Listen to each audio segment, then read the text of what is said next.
Well, hello everybody. Welcome to the fan cams after the Blues get smacked up at the SCG at the hands of the Sydney Swans in opening round.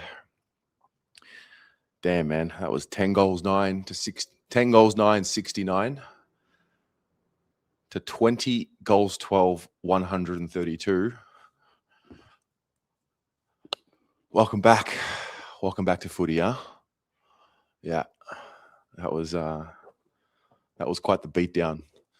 That might have been one of the more impressive quarters of football I've seen any team play in that third quarter, and I'm sure we'll touch on it.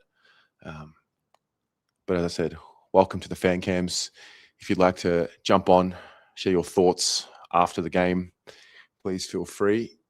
I'm going to put the link in the live chat, and we'll get this show started.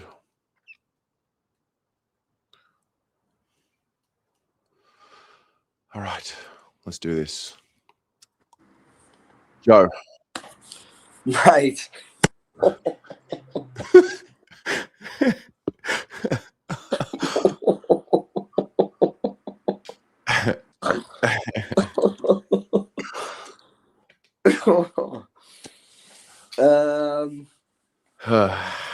Fuck.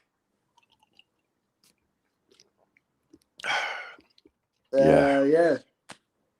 Look, I didn't think we'd win. I thought we would lose. Sydney are the better side. Yeah. 75 points in a quarter. I am trying to remember in my 31 years of supporting this club if I've ever seen us concede 75 points in a quarter of football. I don't think I have. I think you'd have to go back to... No. We're not going back anywhere. We're going back to like the 1900s. I don't think we've seen... I think Port Adelaide kicked 19 in a row. I just don't know if it was in a quarter. No, that was across like 2 quarters or something. I don't think we have conceded 75 points in a quarter in the last 25, 30 years. I can't remember it. Yeah, that was grim. I don't know. Did no one want to like stand up? Be like, hey, after like, I don't know, maybe 60 points, maybe you go, listen.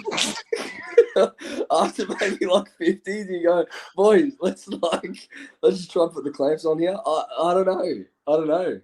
It was fucked. I didn't even realize. I actually had I didn't even realize it was that many until someone texted me. And I was like, there's no way they've kicked 12 and a quarter. Lo and behold.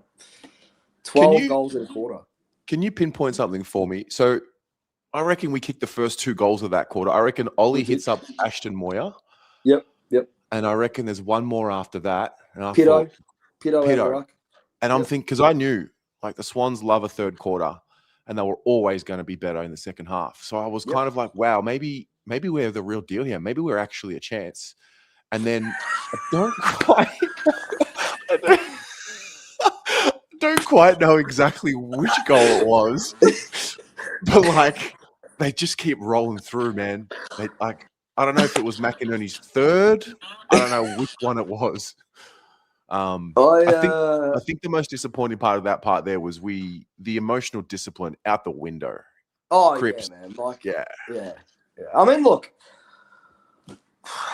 I know, and this is where we're so like bipolar as supporters sometimes. Like, how often have we been like, show some emotion, show some like fight, right? And then they show that, and you're like, yeah, but it's not the right time. It's like, well, it's fucking lose-lose, really, at the end of the day for these guys, right? Sometimes, like, I can feel that. Look, it's opening. I'm gonna try and not buy in. There's gonna be a lot of negativity tonight on fan cams. I feel for you. You've got about 2 hours of just complete negativity coming your way. I don't think there's anything that needs to be said about that third quarter. It was diabolical. I think we were at our absolute worst. I think Sydney were at their absolute best, right? Sydney are going to be, whether we like it or not, a top 2 or 3 side this year. They will, said it all preseason. We are not that. We're just not. We are a middle-of-the-road, wild card spot football team at the moment. I will maintain that until the end of the season. I can't see us doing more than that. I've said it all preseason. I'll be consistent. 75 points in a quarter is unacceptable. Completely unacceptable. They will address that. I'm sure it will be spoken about. I don't believe we will see that again.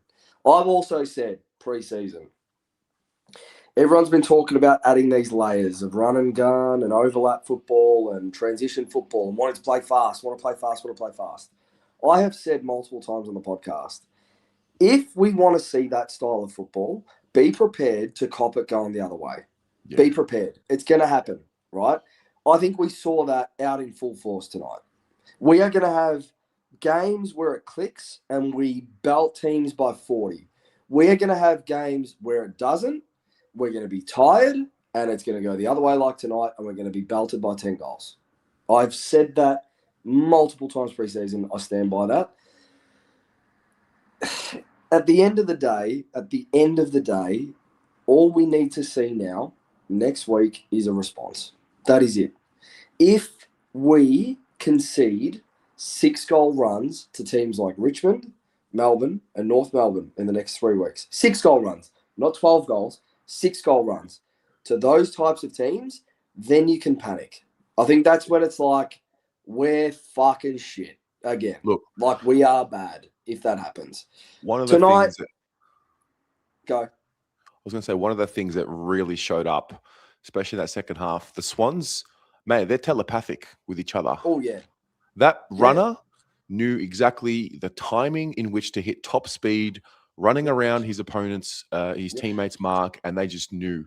And they were telepathic. And I kind of thought we were getting away with it in the first half, given like a lot of these guys haven't played footy with each other, but like they were gritty. And then you saw how important it is to be working together for a while, because the belief started falling apart. The Swans were fumbly in the first half. Then we became fumbly in the second half.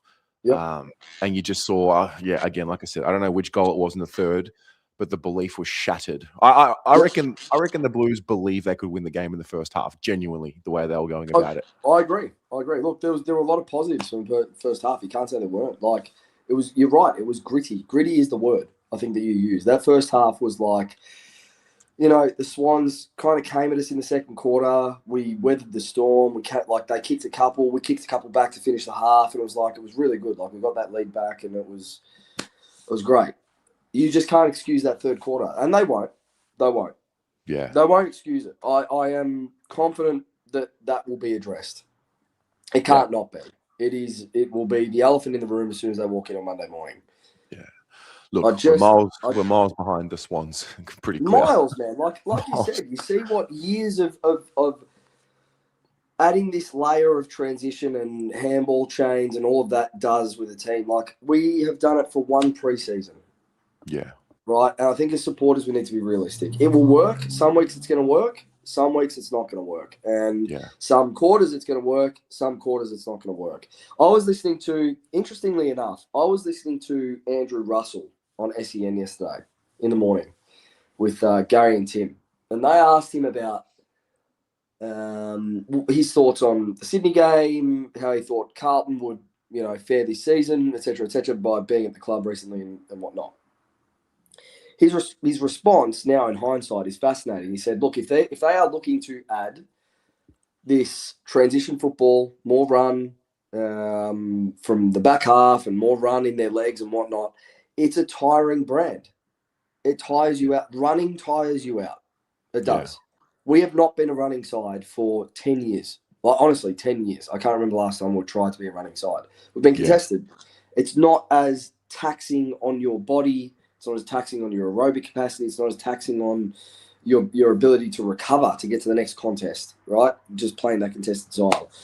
It's going to take time for this to set in. I think the other example I point to is Sam Mitchell with Hawthorn, right? He implemented this with Hawthorn when he took over. They got belted like this, like we did tonight. They got belted like this for a long, long time. Yeah. Sam Mitchell stood by the system, he stood by the process, and he said, we are going to stick to what we know is going to work in the long term. Yeah. This is all I'm hoping to see out of this. All right. There's going to be a lot of negativity tonight, a lot of people that are already thrown in the towel. I'm not. I'm realistic about where we're at. I've been realistic for the whole preseason. We will be a wildcard team at the end of the year. I still maintain that. Right. I don't think we're a bottom four side. I don't think we're a bottom six side. I think we're better than that. I think it'll show. This layer will be added more effectively. We'll get there. But it was just a tough watch. That third quarter was a really, really tough watch tonight. Really tough. Yeah. Oh, well said. Well said, mate. I'm going to move along. Fuck. Jesus fucking Christ. I can't sit through that shit too much longer. It was such a welcome back to a reality, wasn't it? Fuck. Oh, my God. Jeez. Anyway, good luck tonight, mate. Good luck. Thanks, mate. I hope fans aren't too I'll be right. Too harsh, but we'll see. Nothing we haven't seen before, mate. We'll be right. Of course, mate. Of course. Yeah. Good luck. Right. I'll talk to you soon. Right. All right, let me get through some of these super chats. Marg Stubbs, I am so sorry you had to sit through Bonnie Blues FC getting destroyed by 23 men. There it is. F. Evans, Goat, Sack Voss. There it is. Okay. Vic Wide renovations. How do we drop that much in legit one half? It must be coaching. Yeah, the Dolphins, same old story. All you have to do is kick 2 goals in a row. The momentum flips and we capitulate. Tonight is no indication that we're changing. Matthew has a party. Our leaders all disappeared like usual. Don't even get me started on those Govsard Williams types. Weak as piss. Better see a response next week. Yeah. Now, I lost my voice. When Pito kicked the goal before halftime, I lost my voice screaming for him. I was up and about. Anyway, Tony. Hello, Terry. How do you feel after such open the build-up, and then we absolutely get poleaxed like that? I mean, it was on the cards. I really didn't think it was on the cards at halftime. I thought, oh, okay, we've really done something here to stifle the Swans. And then I was really curious after halftime because I know that I was kind of expecting Sydney to respond. And so when the first 2 goals went through for us, I thought, wow, we're on here. But then, yeah, it completely fell apart. So I guess it just, What do you even say? The sad thing is that we, like Joe said, and Joe covered it quite well, we can't throw the baby out with the bathwater yet because all the changes have been made. The off-field changes have been made. The Grahams, Davies have all been in, the new coaches. And I think Joe's up money there where we might have to eat a bit of humble pie, and they're trying this new game style. You can see elements of it, but the skills weren't there. Elijah had the fumbles. Hewitt had the fumbles and disappeared in the third quarter. Another disappearing act from Sard, and then he ended up with a bit of hamstring tightness. Fogarty tries, but the half forwards aren't getting that supply because the midfield's not winning it because we couldn't win a tap to save ourselves in that third quarter. So I think there's going to be times where, like Joe said, we're going to have those games, but this was the worst possible result to have after all that hope, change, new faces. We had about 13 new faces from round 24 last year, I think, as Negropontis covered. And it just, yes, I think we're all going to be taking a absolute good hard look at ourselves. These fan cams are going to be maybe not debaucherous, but they'll get there. But I think we've got to look at some positives, but that third quarter, I think they're going to absolutely poleaxe themselves on Monday and then forget about it. Yeah, it's just the first game of the season and they got smacked. And yeah, I don't think it's time to panic. I don't know. I think for the most part, people don't expect the Blues to win the flag, fans included. So yeah, I mean, I'm not devastated. I mean, it's a poor result, but I'm not like down in the dumps, like, see, for me, when it gets to that point in that third quarter and even in that fourth, straight away I'm starting to look for, all right, who's really starting to dig in when like the shit's hit the fan, because they're the characteristics that I think move you forward. I mean, that's like young Harry Dean. There was a passage of play at the end. I don't know if it means anything, but I think symbolically he went down with like, I don't know if it showed it on the screen, but he went down with cramp, whatever it was. But then he, no matter how sore he was, he got up for the very next contest and took the intercept mark. So yeah, I mean, I'm pretty comfortable knowing where Carlton is at. Like we're nowhere near the top 4 teams. No, we've got a long way to go with that, but I think you're right. But we saw some nice moves from Dean, from Jagger. Walsh looks back to his best. Yes, they had the fumbles. Yes, it wasn't a great night, but we saw a lot from some of these kids. Lord followed on from his work in the Geelong game last week. So look, yes, this is a smack to reality. This is what Sydney, after getting belted in the grand final, they had their down year, they came back and they've made the tweaks. They've added Charlie, and look what happened. You opened up Logan McDonald, opened up Amadi, you opened up a few others. Yeah. They got they got the real half backline run, which we don't have. And as you covered it, they knew they were talent packed. They knew where to run, and that's pre-seasons. That's playing with each other. That is a game plan. And we've had to flip the script because Charlie's gone, and we've added in all these new players, and there will be teething issues. I just think we're probably more. I think a lot of the fans that'll be on tonight are probably more disappointed. There'll be a bit of hate, but I think they'll see past that and just go, we're just disappointed because we're starting another year off not on the right foot. Yeah. Well, that's true. I think Joe said it earlier. Like, don't let that roll into Richmond next Thursday night. Oh, just don't. No. Set and forget. Yeah, you got to build belief. Yeah, I think that's what's important. But yeah, fuck. What'd you make of the rucks? They went with the 2 rucks. Oh, what'd you make of that? I thought it was. Look. Reedy's just come from the waffle and he's played 3 games. Yes, he won the best and fairest. And look, you were there. I was there. It's a humid night here in Sydney. It is, and Grundy just showed his class. Pitnet kicked 3 goals. He had his moments, but that third quarter, we could not win a tap. We could not win a scrummage. We could not win a bounce. We could not win a thing. So I think what we'll see next week is Lewis Young will probably get dropped and Dirksen will come in and give him his debut. And I think they'll make the call. I think it's just Nankervis next week. There might be some others. I don't really know the Richmond guys too well anymore. But I think Reedy will get dropped, Pitternet with his 3 goals and his moments. But Grundy just showed his class and played really, really well. I think they'll go a bit shorter next week. Grundy, I have this perception of Grundy as the extra midfielder type ruck. But for some reason, when he comes up against Pitto, he does not allow himself to get pushed around like some of the other rucks do. He is super strong. I don't know what his numbers were. I actually haven't seen the stats, but that might have been one of Pitto's better games. He kicked 3 goals, and I still thought Grundy was the dominant player on the field. Grundy, I'll tell you, Grundy had 16 touches. He had 46 hitouts, 3 clearances, and 224 metres gained, with an 80% time on ground and 4 tackles.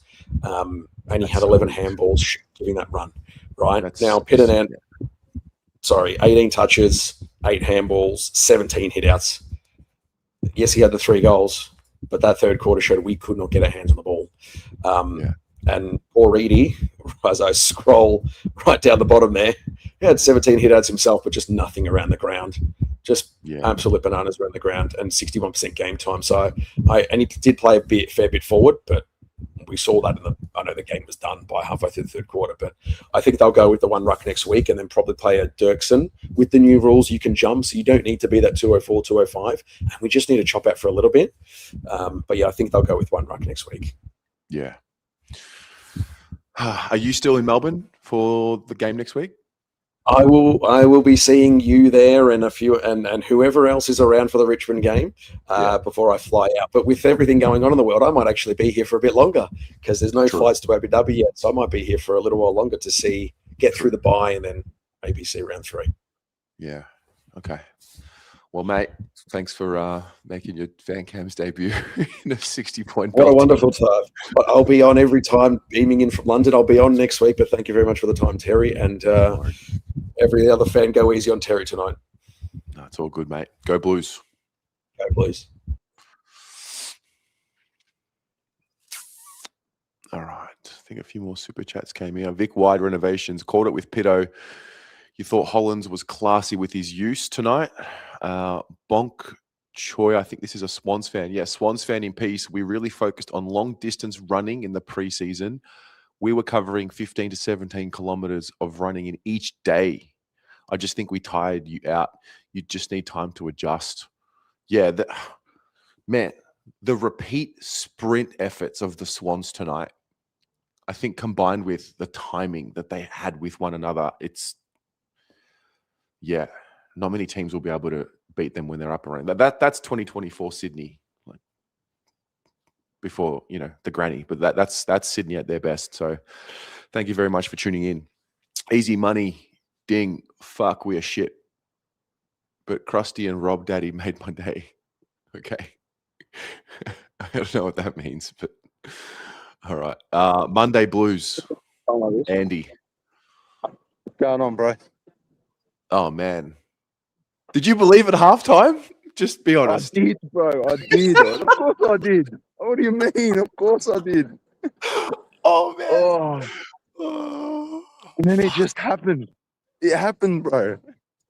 What was it? Honestly, because we started the second half well. I don't really know what it was. And then before you know it, Cripps is giving away stupid frees to McInerney getting sucked in. Like, it all just happened.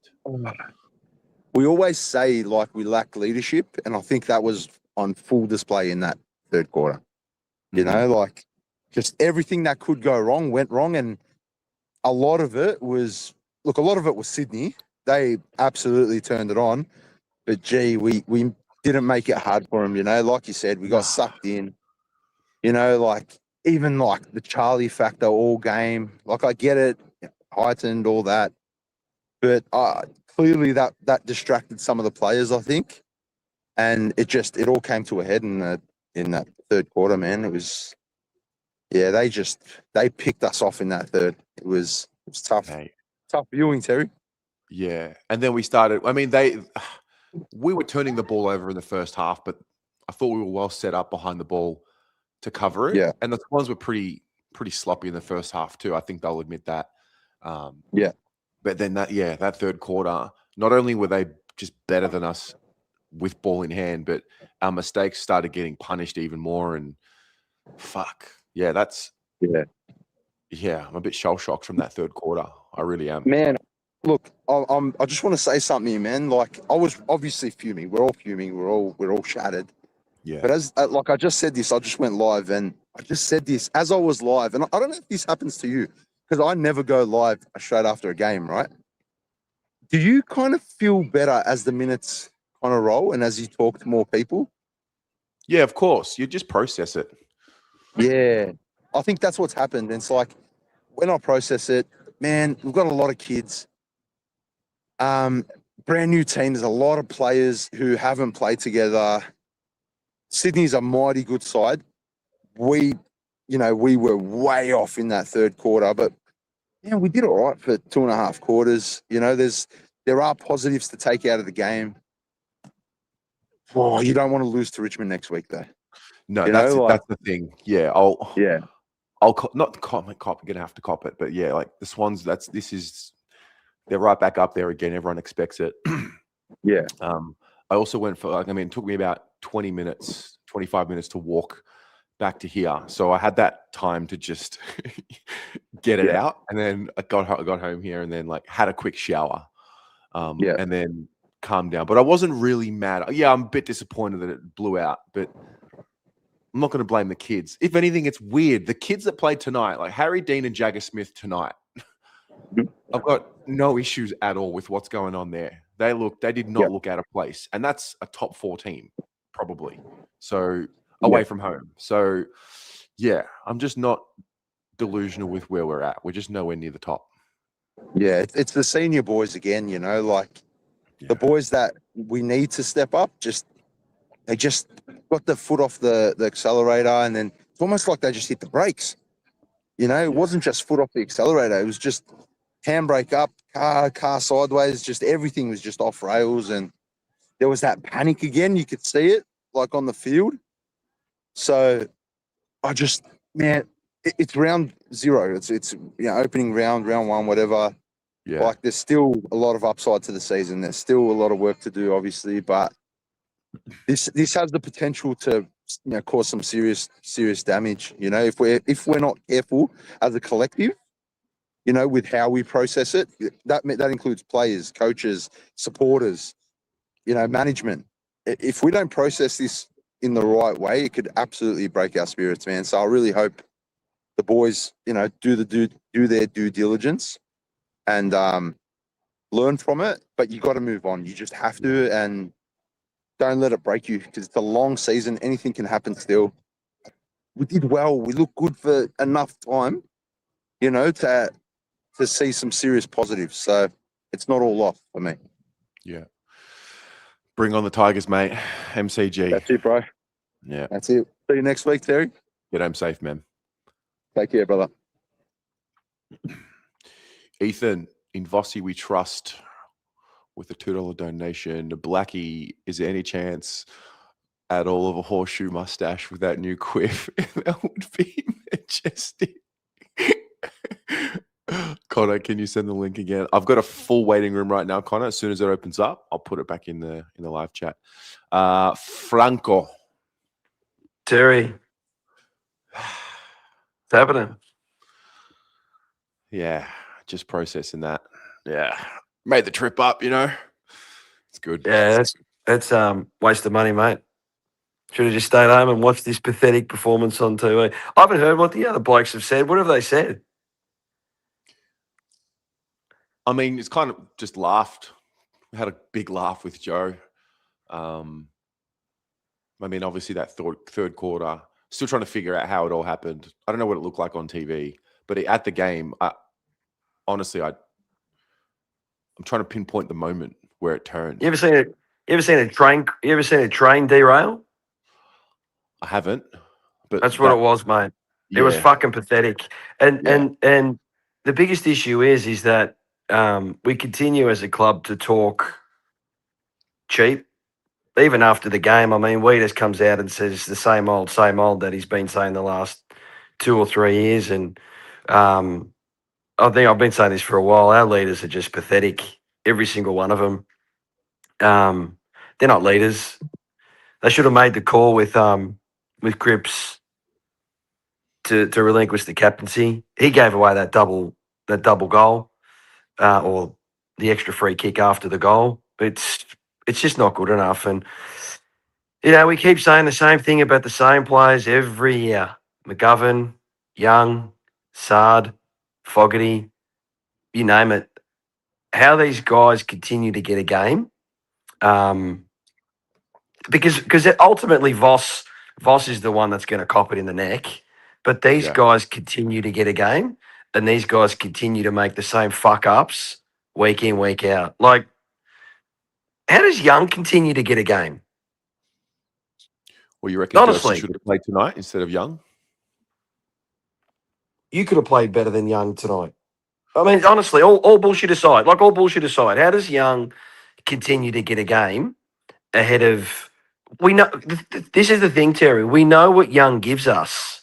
We've known for 4, 5, 6 years. What's going to change? Because he's had a couple of good preseason games. Like, why continue to play him?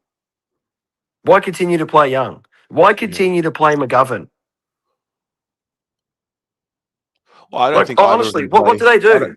I don't think either of them play if Cowan, Newman, Carroll, and Haynes are all available. Personally, Well, play Dirksen. Play a half fit Cowan. No, but like, then we're doing but then we're doing if he gets injured, mismanagement. Yeah, but I mean, have we not gone past Adam Sard now? Honestly, the guy's been a gun. But have we not gone past Adam Sard now?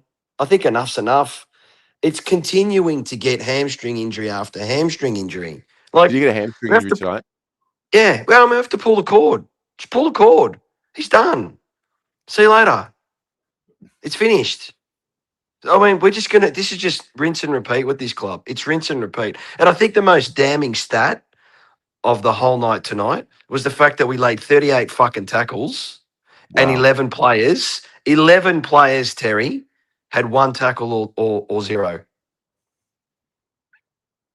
That is the problem. And they talked up, we're going to do this. We did this in the off season. We did this. We did that.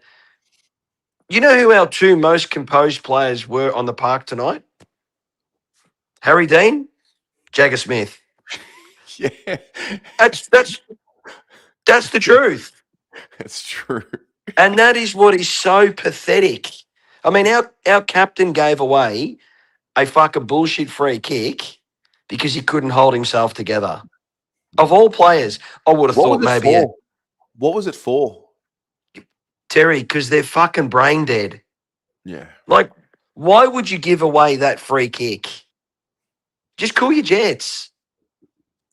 So, you know, like I said, Voss is going to cop it in the neck, and we all know dead man walking. We've heard it all, but it's the same culprits week in, week out. It is the same culprits week in, week out, year in, year out. And what actually changes, Terry? Like, you were there live. What changed from the last time we played Sydney? Because they kept running ahead of the ball, the Swans, and they were a man ahead of the stoppages. We're 7 points down in the third quarter. I think Ollie Hollands kicked that goal out of his ass, and we go and throw Kemp back. Why? Yeah. Why did we throw a man back? To save the game.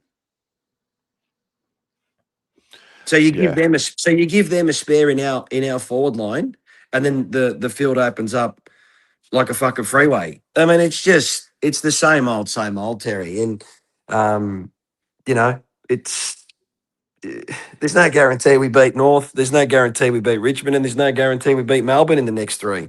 No, I mean, I think honestly, I'm not even thinking about North or Melbourne. It's just Richmond.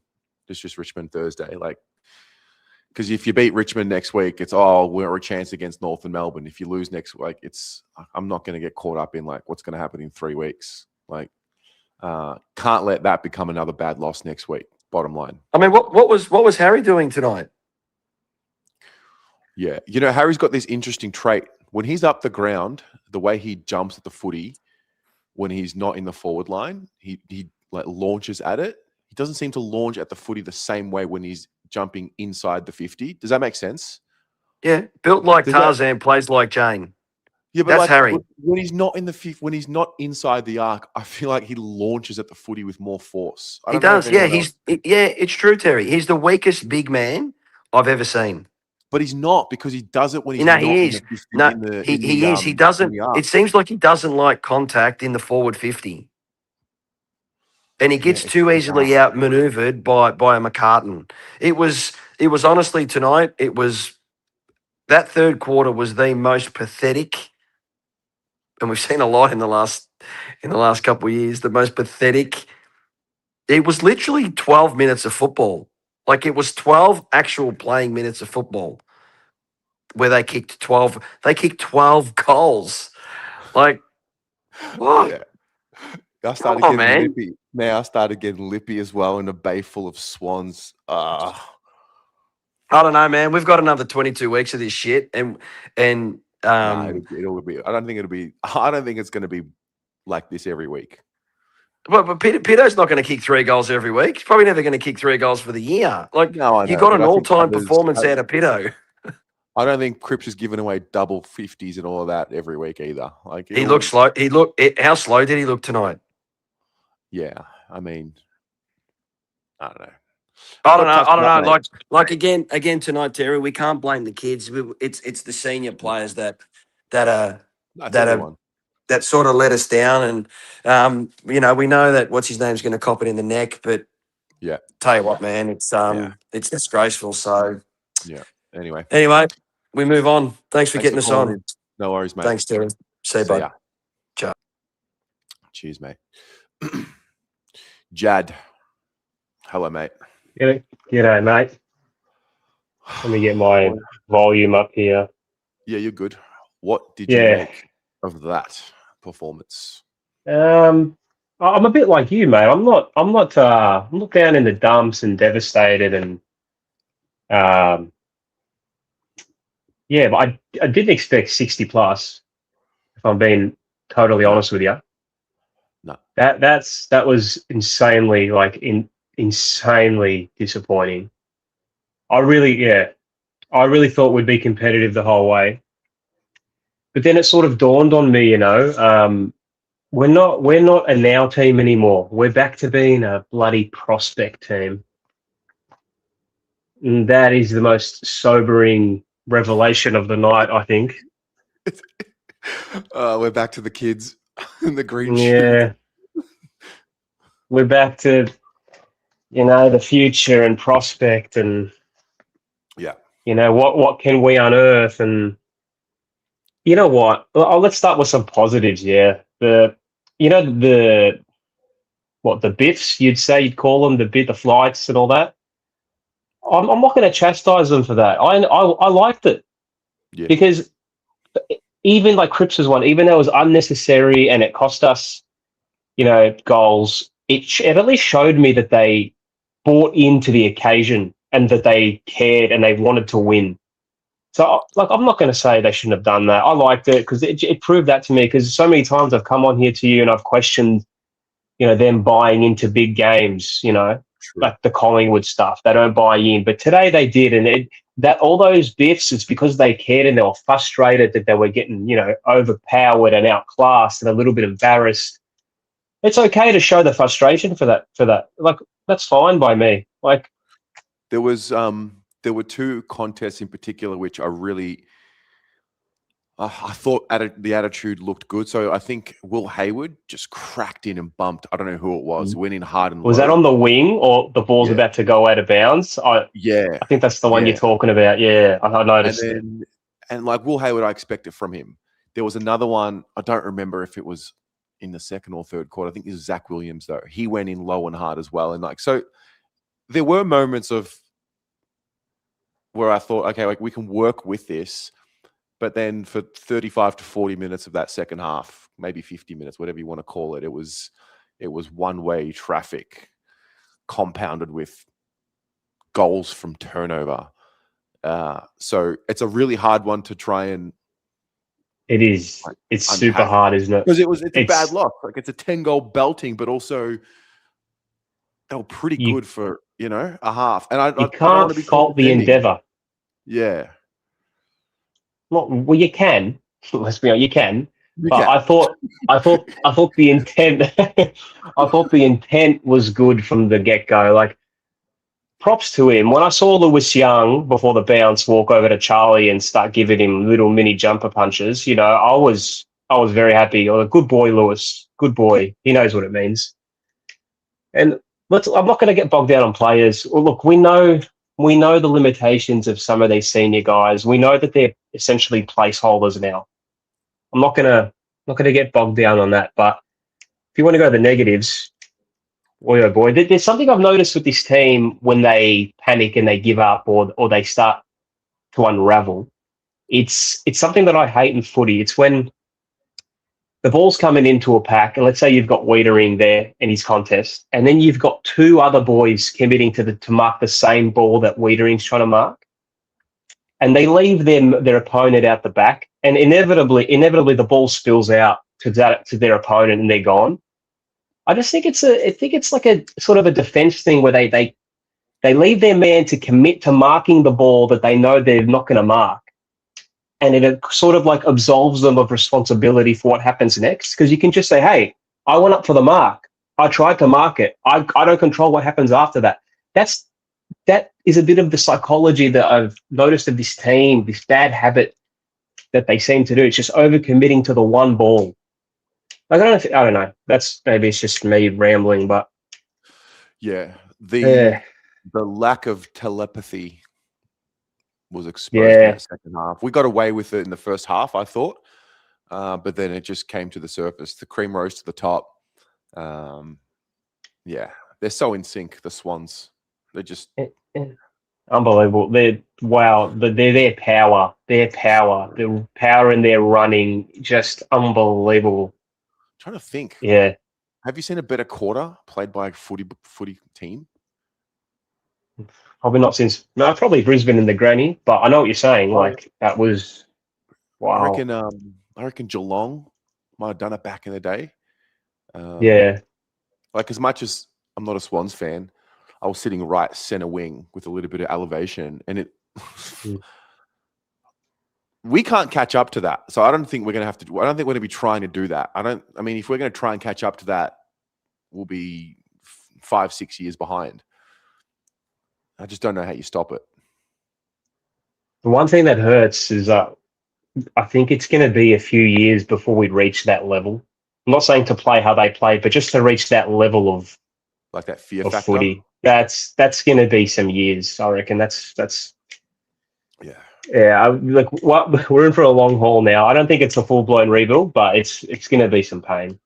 On Charlie, I got a bit sad. I'm going to be honest. I still love him. I I'm said just what I like need to say. I got it off my chest, and I'm with you. I always love him. bit of heartbreak. I've got a bit of heartbreak seeing him celebrate like that when he used to celebrate wearing our jumper. Yeah. I know that just struck me between the eyes. I was like, "Fuck!" Like, does everyone realize, like, throughout the preseason, we'll be better off without him. It's a good move, and look, maybe it is long term, but for now, in the meantime, you've got to realize that we have lost a genuine superstar of the game. That's a superstar. It is no small loss, Terry. It's very sad. Of course. But that's what happens when your club doesn't get it right. As a collective, it's not Charlie's fault or Carlton's fault. It's everyone's fault. I was sitting with a mate tonight. Now that you said that, you just reminded me. Sitting with a friend and talking about Charlie, and I said what you said. I just started blaming the club. Yeah. To have your most prized asset grow so disenchanted with the joint. Oh, wow, I would love to know, to be a fly on the wall when that relationship started to break down. I want to blame it ourselves. Energy shifts and enjoying the moments. Terry, I don't want to turn this into a sack boss thing. Honestly, dude, I'm so exhausted. I'm exhausted by his whole messaging and his whole philosophy around everything. I am so done, Terry. Like this, he's never able to articulate anything tactical, like why we lost the game, how did we lose the game, what matchups went wrong. Like I've noticed with him, he's very, very good when he talks about the intangibles of the game. And Will Hayward touched on it in his interview with Tom Mitchell. He's a great motivational speaker. He can talk to you for days about passion and energy and fight and spirit and courage. He's great at that. But when it comes to anything tangible in the game, anything to do with matchups or setup, how are we going to win? How are we going to, how we lost the game, he just doesn't seem to ever be able to articulate it. And I really do feel it's dead man walking. I hate getting negative in round zero. My God. But I mean, I just think make the call at the end of the year. They made decisions, they made changes, and you got to let them settle. One thing I'll give them, and this is sort of wishful thinking. I'm hopeful that this is the case, is that they've set the club up, they've set everything up around him, so that when the day comes that they do move him on, the place won't unravel because they've built around it. So maybe the change will be seamless and the place won't fall apart. Maybe that's the goal. Well, I'm pretty lost. Are you in a camp? I'm watching a bit of the live chat here. Are you in a camp where you see a reality or want a reality where he isn't there at round 6 or 7, or is that just banter from people? Surely that's going to set us back more than anything else. That's far too early. Yeah, that's far too early. Okay. But I think that's where the pain comes from, because I just got to sit with it now again. Like I thought this is what we were doing last year. I thought we were sitting with it then, and now it just feels like to me it's dragged on another year. That's just shit, I just think it's pretty straightforward. They put all the support around him, play out the year, make the call when you have all the information at the end of the year. That's what I think. But can I ask you a question? I know you got plenty of people, but I really need to, because I've been meaning to call you about this. I'll just ask you now as I got you. When he speaks, do you leave that after he's finished when you finish watching the video or the interview or whatever, do you leave that with that you are clear with him? Do you feel like you know what he's talking about? Because he's still being asked to unpack his best and fairest speech 6 months later. So my issue is with the way in which he's asked questions. I've watched every single interview he's done. So he's done Carlton Media, Dill Buckley, Gary Lyon. I mean, how many times can you ask the same question and expect a different answer? So I think by the end of it, and I mean, it's not his fault. I mean, club's got obligations with all these media partners to do these interviews. So I get it.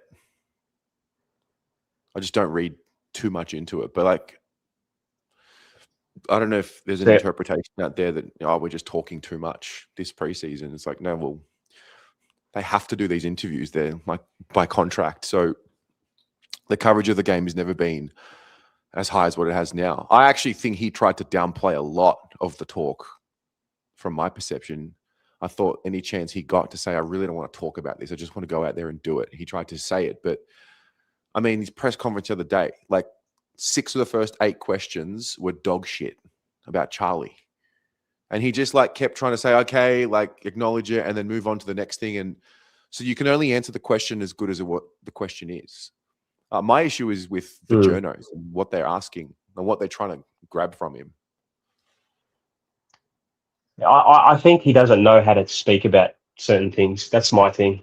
And the reason why I read so much into it is because that if he talks like that to the media, like what's he saying to the players? But then I hear Hayward say that he gives these incredible speeches during preseason training, and then you hear Harry years ago say we're ready to run through a brick wall for him. So where's the disconnect here? Is that just PR that they're protecting their boss? Or do they believe that? Because they don't play like that. They've probably played like that 5 times in his tenure.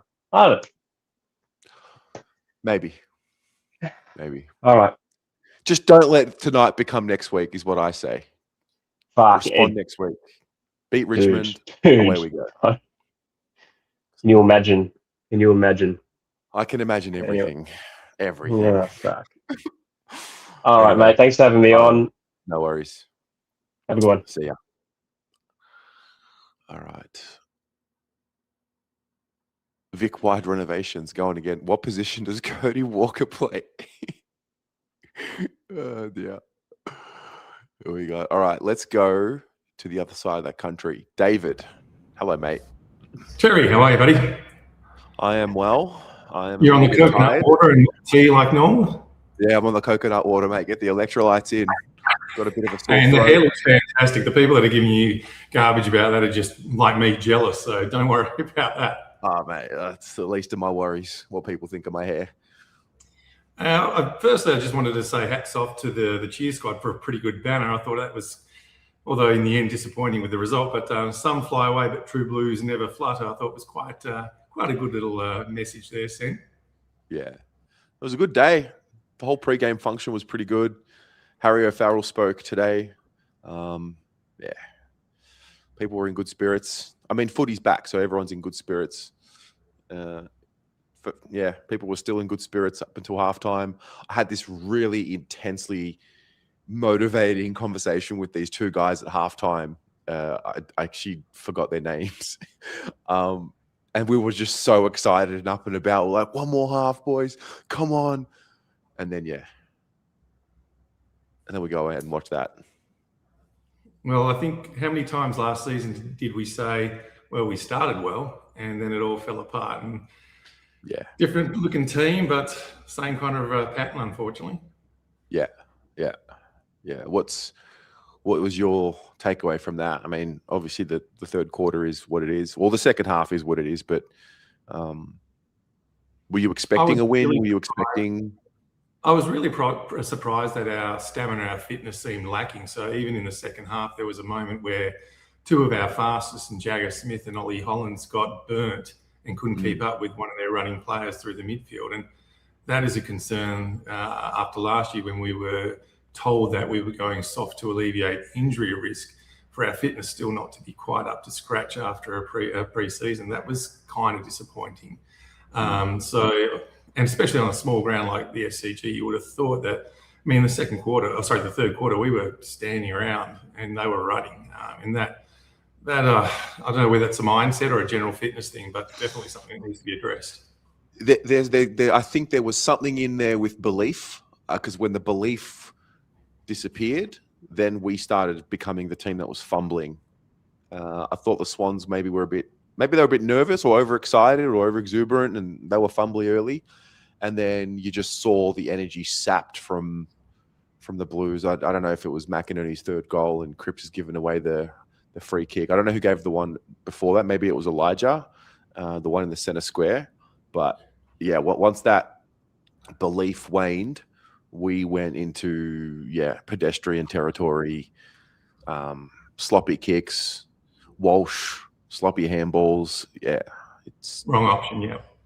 Yeah.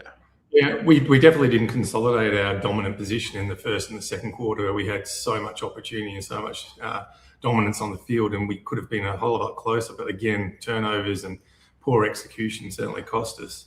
Saying that, I think there was plenty of positives. So all of our debutants and our rookies, I think, were fantastic. We couldn't have asked more of Dean and Jagger and Ainsworth and Hayward and Florin. I thought were fantastic. And I've chucked Cooper Lord still as a young player in there. I liked his. He played a bit on the wing tonight, Cooper Lord. He was he started a little bit wide. Yeah. Whereas I had no idea where Fogarty was playing and what he was doing. So I don't want to stick knives into a player, but my concerns were for him pre-season, and I didn't think he showed terribly much after that. So with them, hopefully that means Frank the Tank comes back in to be our spearhead up forward, and it'll fix that positional mistake. But I certainly think, and during the week we had words about some of the concerns we had in the back line. Players like Sard, you saw when he came off the half back line and tried to kick it and just shanked the ball and turned it over. And McGovern, I feel for Young, but when you put the back line that's relying on Young, Williams, Sard, and also McGovern under that much pressure, it's going to be hard for them. So you have to limit the supply and the amount they're putting under pressure. But it's a concern when you've got those kind of players still on the team. I think we have to really look at them, what they're offering. And at the moment, I'm concerned what those four players are actually offering. And sometimes it's just better to turn the page on these kind of players, I think, in the end. It's opening round. We turned the page on a lot of players end of last year. Yeah. So I don't know how many more you can turn the page on in one off season before it becomes too much. I think we actually learnt the hard way with that when we did 44 players in 3 off seasons, whatever it was. So it's stages. They'll make more changes end of the year, and And in the end of the day, the scoreline even flattered us a bit because we had some, I'll call them arsey goals, whether it's Pittos or Elijah Hollands. They were some arsey goals that we kicked, and even Harry's goal. Really, I think there was a free kick given for a high contact that we were lucky to get. I reckon the Swans did too. I think Matt Roberts kicked an arsey goal from 50. I think they did too, to be fair. The Swans, like, a lot of their goals were epic, but quite a few of them were also just smacked that thing on the boot and it went through exactly where it needed to. Yeah. And everyone's saying Voss didn't make any adjustments, and that's probably something that we could debate all night. But I think it's still way too early to call it on the coach, considering it is such a new look team. We've got 3 winnable games coming up, so people will quickly turn on to Voss as the greatest thing since sliced bread if we do win against Richmond, the Demons, and North. So I think it's way too early to make a call on that. You're playing away, you're playing in February, and then you've got a new look team. You just got to give them some time to get it out. So yeah. Fair, mate. Well, welcome back. Yep, thank you for joining us. No worries. Thanks for calling. Have a good night. You too. Speak to you soon. Let's go to Brooklyn. I've got a man by the name of Ben. Hello, Ben from Brooklyn. Hey, Terry. How you going? Mate, I'm good. What time is it for you? Almost 8 a.m. I've been watching since 3 in the morning or so. It was worth it. Yeah. Yeah. Was it a watch party with other people or just yourself? Just me and Monique, just the two of us. It's hard to get people. I'm working on building a strong Carlton community here, but we're not quite at the 3 a.m. watchers yet. Yeah, fair. Yeah. What did you see from your lens? 3 semi-rhetorical questions. Did we win? No. Could we have won? Also, no. Could any team have won? And I'm honestly not sure about that. I think like the best teams, Brisbane. I don't think Brisbane could have stopped them in the third quarter. I think Brisbane might have been farther ahead at the end of the first half, but it's like you said, they were kicking goals out from the center square for fun. And I don't know, it just didn't seem like anything could have stopped them. They were on a streak that, I didn't feel like we lost so badly in the third quarter as much as Sydney just has a gear that I don't know if other teams have. So in that sense, I really didn't. I hoped we would win, that's sure. But yeah, it's an interesting series of questions. Yeah, I think Brisbane has the ability to turn it on like that. I think when Collingwood's up and running, they can do it. I think when Adelaide are up and running in Adelaide, I think they've got that gear in them. I think the Giants might have something like that in them, but the Swans at the SCG, mate, shit. Yeah. When that motor goes, it's. I mean, yeah, that was just unreal to watch, and it wasn't even unreal. But I was really happy to see Pitto really put a stake down. I mean, I think he's been underrated as a ruck for a few years now, and I'm really glad to see him, kind of trying to put his mark on things. I think he's a lot better than people give him credit for. Yeah. Yeah. At this rate, he'll win the Coleman, so that'll be fun. Yeah. What a shame. Because losses like that usually get forgotten about pretty quickly. But it was arguably best game of his career. And he still lost the battle because Grundy was maybe the best player on the day.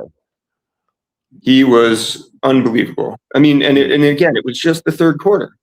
I felt like they were fairly even for, the first, second, and fourth. It kind of went both ways. But boy, the third quarter, we did not get a finger on the ball. And they could not set a foot wrong by, So it is what it is. I was very dubious about Lewis Young coming in, and I really wish we had tried Dirksen out. I just wanted to see what he would have offered there, because we know what Young gives you, and that was a little disappointing to me. But I thought the other, everything else, I was pretty content with most of the performances. I mean, I still wonder what's going on with Cripps, because he had a very down game, and it seemed like he was up and about, and I don't know, it seemed like he was moving well through preseason. So I'm just really not sure why he was not having his impact. I think he had like one clearance for the game or something I saw, just almost, very minimal. Yeah. Welcome back, mate. Can't wait. Looking forward to see you next Thursday. Absolutely. Thanks for everything. Take care. All right, man. See you, dude. All right. Oh, I'm going to bring in young man who I met today, Henry. Hello, Henry. Hi. How you doing? Good. Great to meet you today, properly. Yeah, you too. I've been watching your podcast for ages, and it just was an honor to meet you today. Mate, it was a pleasure. We had a great day at the function, and then I think we had a pretty good first half as well. What happened? What happened in the game from your point of view? Lewis Young happened. Harry was good. But Harry Dean, I reckon he was the defender who kept us running and not 150 to 49. Yeah. I mean, there were a lot of players that we've never seen before. Yeah. A lot of young boys out there as well, a couple of them. I don't think they were out of place at all, young Jagger and Harry Dean. Yeah, though, I reckon one of those two will get the Rising Star nomination this round. Yeah, maybe. I mean, there's still a bit of footy to play. I don't know what the stats were in the end. I haven't actually checked, but I think the main thing was that they got through and they didn't look out of place. And they didn't look out of place against a really good team like Sydney. Yeah. So we kept them off in the first half really well. yeah. We kept them only 2 behind, but then when Charlie Curnow just scored his first goal, you could just tell he was just off the leash there. Yeah. He was just gonna go. Yeah. What's the key to beating Richmond next week? Put Wade Dirksen in. Put Wade Dirksen in. Amazing. Let's see if they listen to your advice. Yeah. Yeah. Like you could see him in the preseason. Like he was damaging. I reckon he got like 15 disposals out of the 50 and yeah. Showed off Patrick Dangerfield a few times. Yeah. All right. Well, we'll see how it goes. Mate, thanks so much for calling in. No worries. Thank you. See ya. See ya. Little legend. Thanks, Henry. Jordan.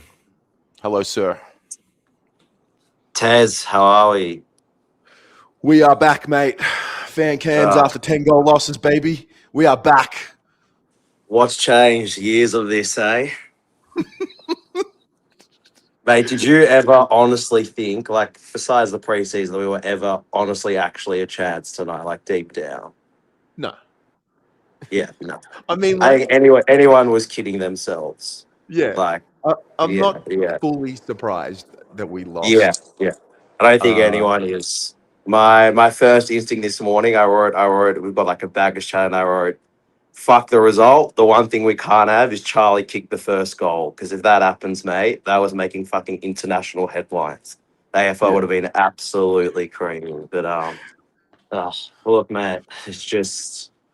I think we made a lot of right moves over the preseason in terms of, we had, I think it was 15 new players in the 23 compared to last year. But honestly, if I'm being honest, I reckon most of us think it like, why the fuck is Cripps still captain? I mean, the bloke's like, I love the bloke, but I wouldn't be surprised if his loss record is triple his win record. Like, he's inherently a loser, as much as we hate to say it, and you can't have that leading this so-called new generation. I mean, it starts at the top, and if we're trying to make, a full reset, you can't have that sort of lead, at least in my view, take the club forward. I don't know how you view it. I kind of think it's like almost the club that going against sort of this whole new sort of phase.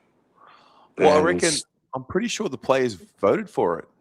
Yeah, which is, So, I mean, which is surprising. So, but and I honestly reckon the smashing is just the worst possible outcome for the headline. It's just going to be like, did we make the right call in regards to Voss? And it's just going to, I think it sort of just takes away sort of what we want out of the season. So, bit of a disaster. The one thing I wanted was not a smashing and not to see, those sort of lapses. And what was it in the third quarter? I think it was 12 goals or something.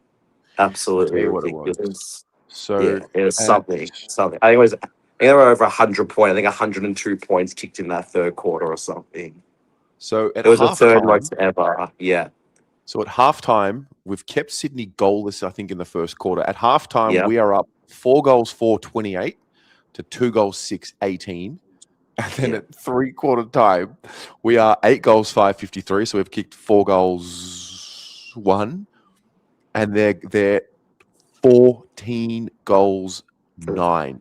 They've kicked 12 goals, 3. I reckon that's the worst onslaught I've seen in this group. I don't reckon we've ever conceded more than that in a quarter. Jeez. I'm just trying to I wrote them all down. It's crazy. Ollie Hollands to Ashton kicked that goal. Peter kicked the goal out of the ruck. Then it was McInerney. McInerney kicked 2 in a row. Okay. Yeah. That was that third quarter was just like, we all saw it coming. It's just the typical Carlton. It's like first quarter we look good, second quarter is even, third quarter it's a whitewash, and then by the fourth quarter it's just like you don't care anymore. It's just gonna be I I fear what's going to happen if we lose next week. It's almost like we've had this day every single round, probably for the last since 23 with Voss. This is like the real doomsday. I fear if we lose that, this place could implode. It's just going to be like the separation from the fans and the team again, and it's just going to be this whole identity thing. And I don't want to know what's going to happen. I seriously fear. Look, I don't. Could be wrong. Anything can happen. I do not think Richmond will be able to punish us the way that Sydney punished us. I agree. I do think in them.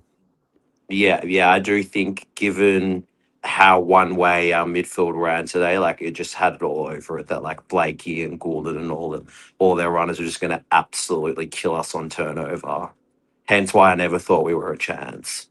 Yeah. So hopefully that doesn't happen against the Tigers. But mate, another long year, eh? At least it seems. I mean, it's a long year. There's still another 23 games. So you never know, but. Yeah, I would like to see some statements made at the selection table as well. I do think we need to bring in some young talent, some better ball users.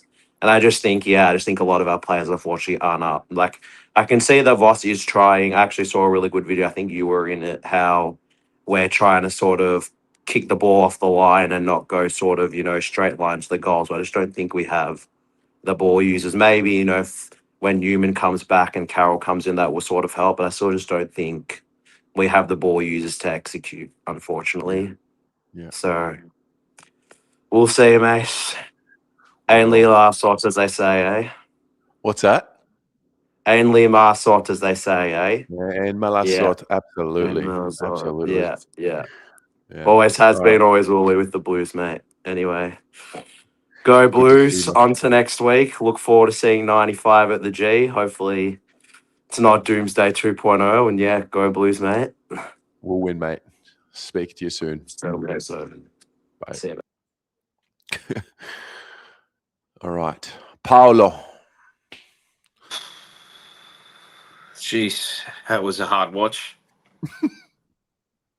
We're 4 hours into the season and we've already got to respond. Bloody hell.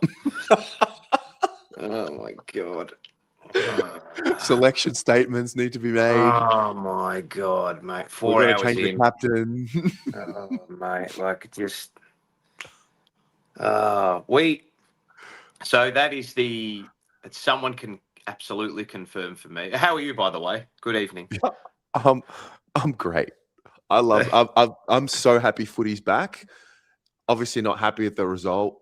I thought there was some promising signs and they're going to be overshadowed because of how bad that second half was. Yeah. But yeah, I mean, I went into this game looking for things to work with for the rest of the season. I was hopeful to win. I was, hopeful we could do a little miracle. Like, of course, you always do. You're a fan, but let's be honest. Like, we're miles away. So is that, from what I was looking at, it's the third worst or the third highest score in VFL, AFL history at a quarter? Is that correct? Wow, I don't know. It's either it's one of the highest scores of. Well, it's definitely the highest score in a quarter, I think, since Essendon kicked 15 goals in a quarter against Gold Coast. It's close to that. So that's what this head coach has at the moment under his wing, 5 years in, and 5 months to prepare a preseason to concede 12 goals in the third quarter. Which, so this is the problem at the moment, right? So the head coach himself is arguably one of the most important roles at a football club, right? And you could say it might very well be the most important role. 5 seasons into his tenure as the head of our players and the head of what we dish up on the football field week in, week out, he has shifted the paradigms, he has shifted the standards, he has shifted the communication with all of us at the club to, we need to respond against Richmond next week. We are fearful of Richmond next week. Let's be honest, everybody's scared about what could potentially happen next week. We have players that don't know how to execute. We have recruited and harnessed the midfield 5 years into a coach who is arguably the best midfielder in the league, or was the best midfielder in the league. We arguably have one of, I would say, the least structured and least committed defensively midfielders in the league. To have only 38 tackles after 5 months of preseason is embarrassing. And he is the man that sets the paradigms for the club. He is the man that sets the way in which we communicate. He sets the standards for all of us now. And now we're talking about kids again. And now we're talking about we have to beat Richmond next week. And now we're talking about we have to respond next week. There's no evidence to suggest that anything is going to change for the better, because things have changed and it has just gradually got worse and worse and worse and worse as he's gone on. And let's be honest, Terry, under his tenure, and the head of football's been moved on, so we can move away from that, but the remnants of the horrible decision making he made over the last handful of years will still be there or abouts this year. But there was no fight after half time, mate. Like, there was fight, but it was in the stupidest way, giving away free kicks and goals. And it's up to the coach and the way in which your leaders represent you on the field to be able to harness that aggression and be able to use it in the right way, and not focus on the whole further around, you play a left, and that's all, it's all the media beat up to a point of view. And Curnow, the only concern I had about Charlie Curnow tonight is he's just a very good footballer against us. And I didn't think he was at his absolute best tonight, but my God, that midfield got walloped. They got absolutely walloped. And, Lord and Smith were okay. They're young kids, but to have blokes in there, 11 blokes that only had one tackle or less is, that's embarrassing. That's embarrassing 5 seasons in, mate.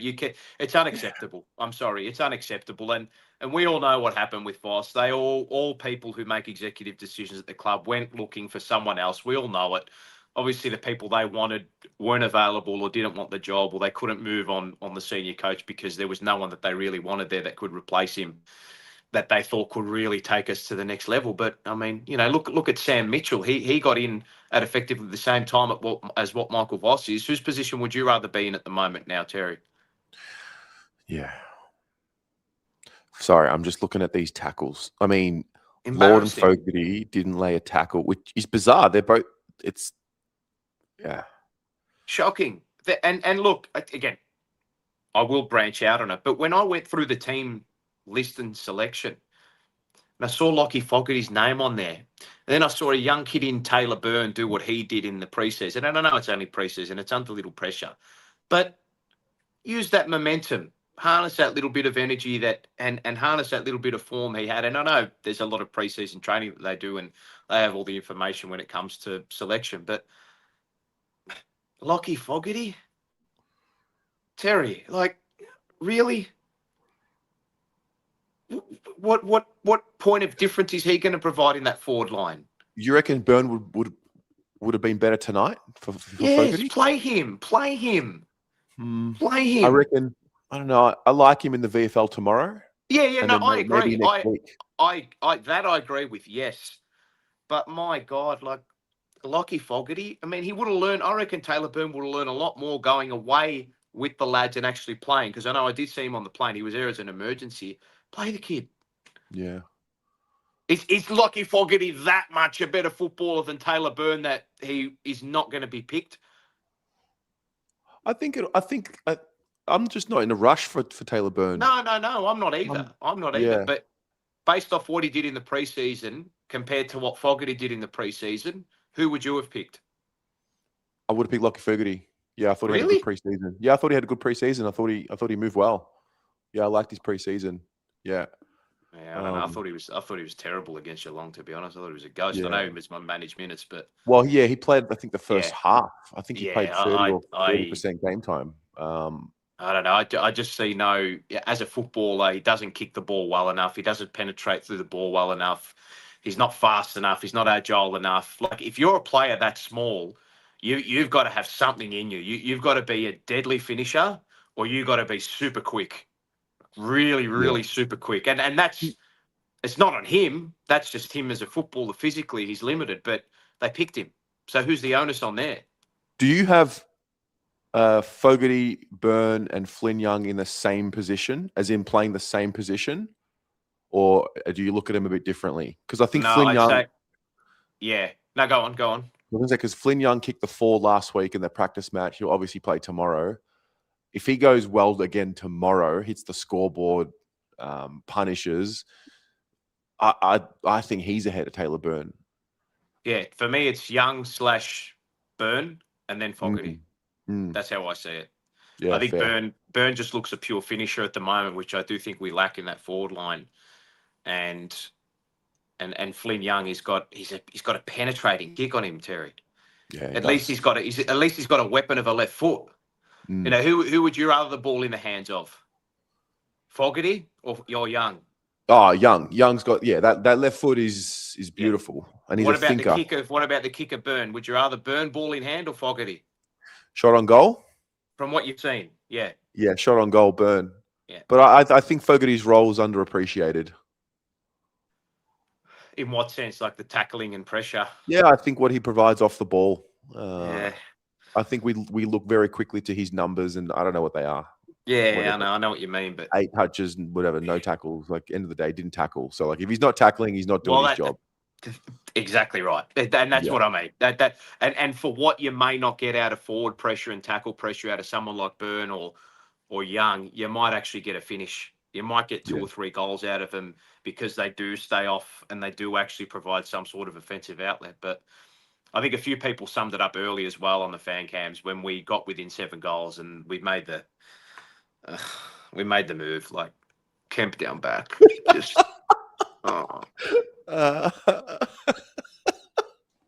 wait. Kev down back. Where is it? What are you doing? Here it is. There's the first one for the year. And look, again, it's not. I don't want to it's not me bad buzzing or like it's just. That's when you know shit's at the fan. Yeah. But when Curnow left, I thought, okay, well, I know that's done now. But Brody Kemp is now he's the sacrificial lamb. What? But why would you do that? Why would you do that? How that third quarter was? That's the worst quarter of football I've seen us play under Michael Voss.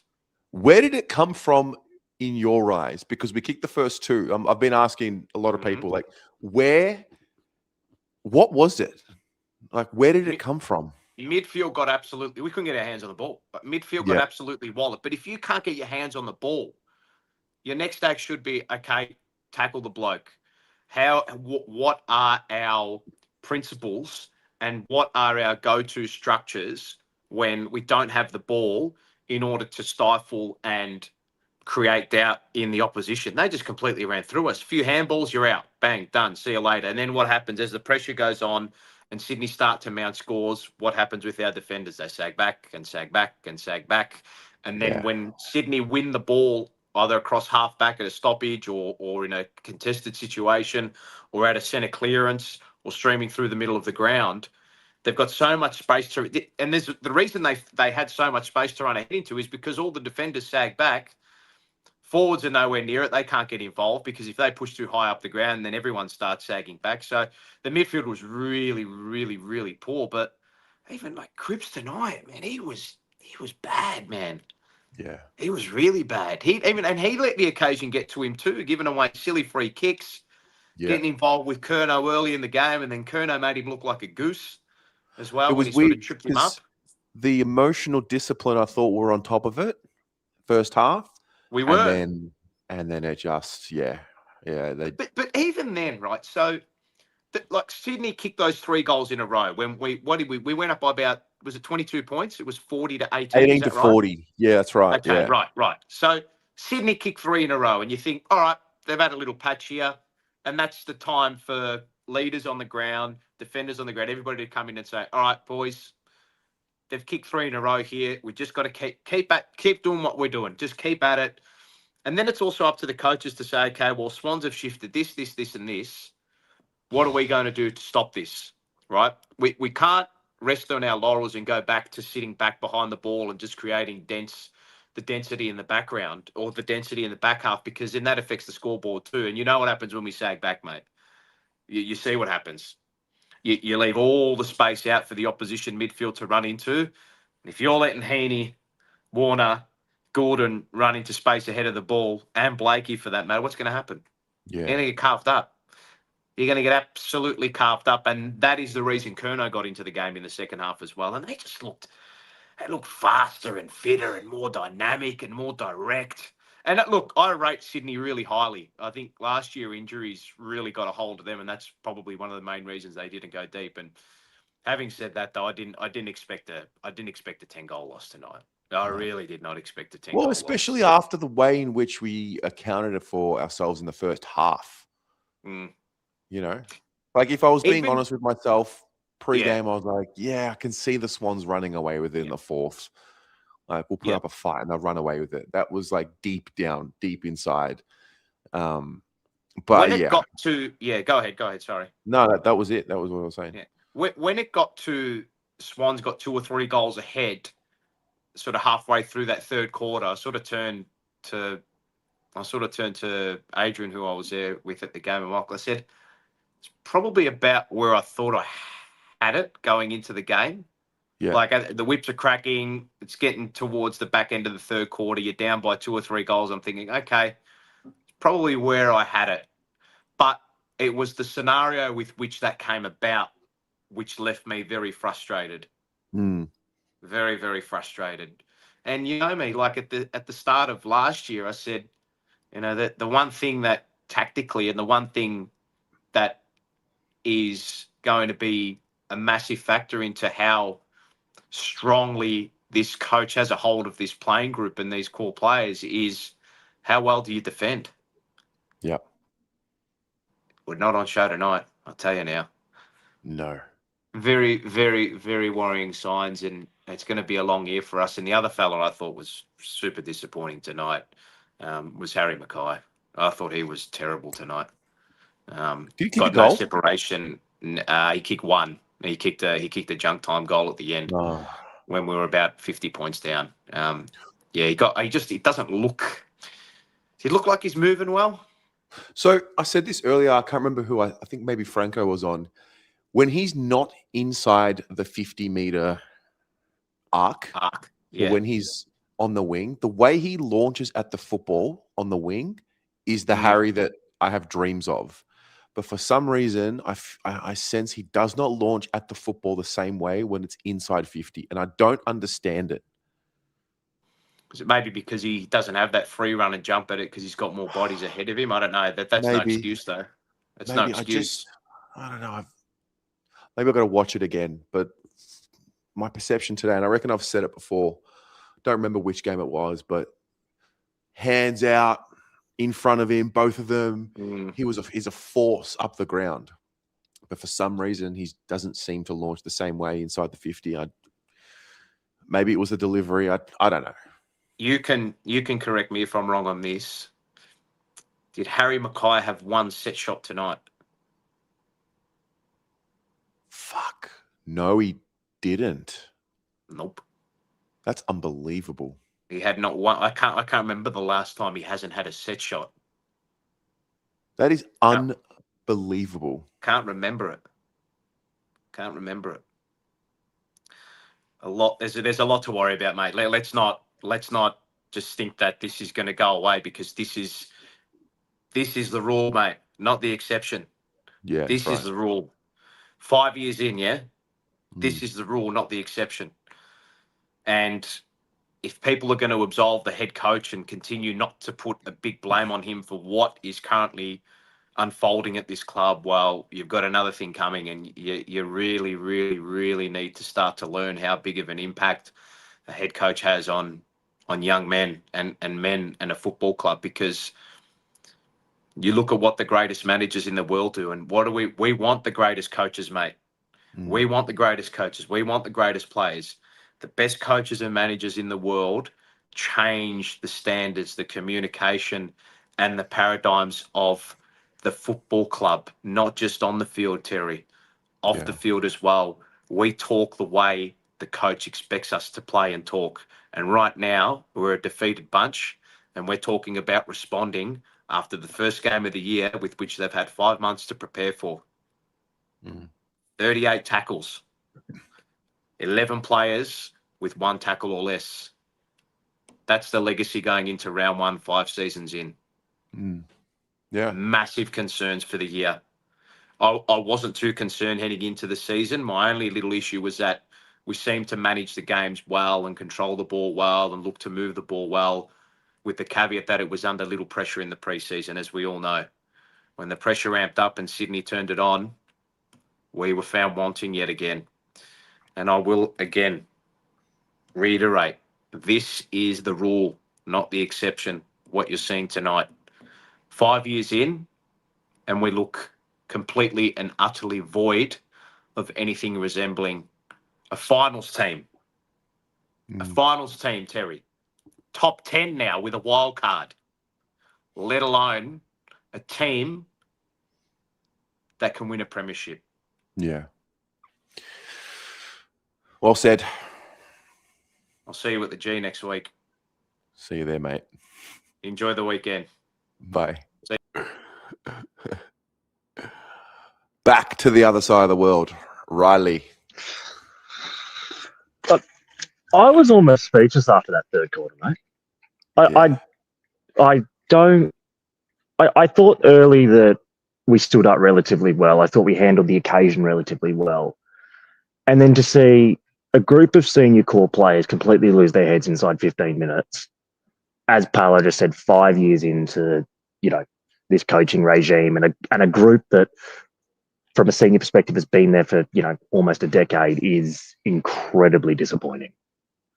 It almost feels like it's a back to square one scenario. It feels like last year, in the sense of having to get a response after the opening game of the year.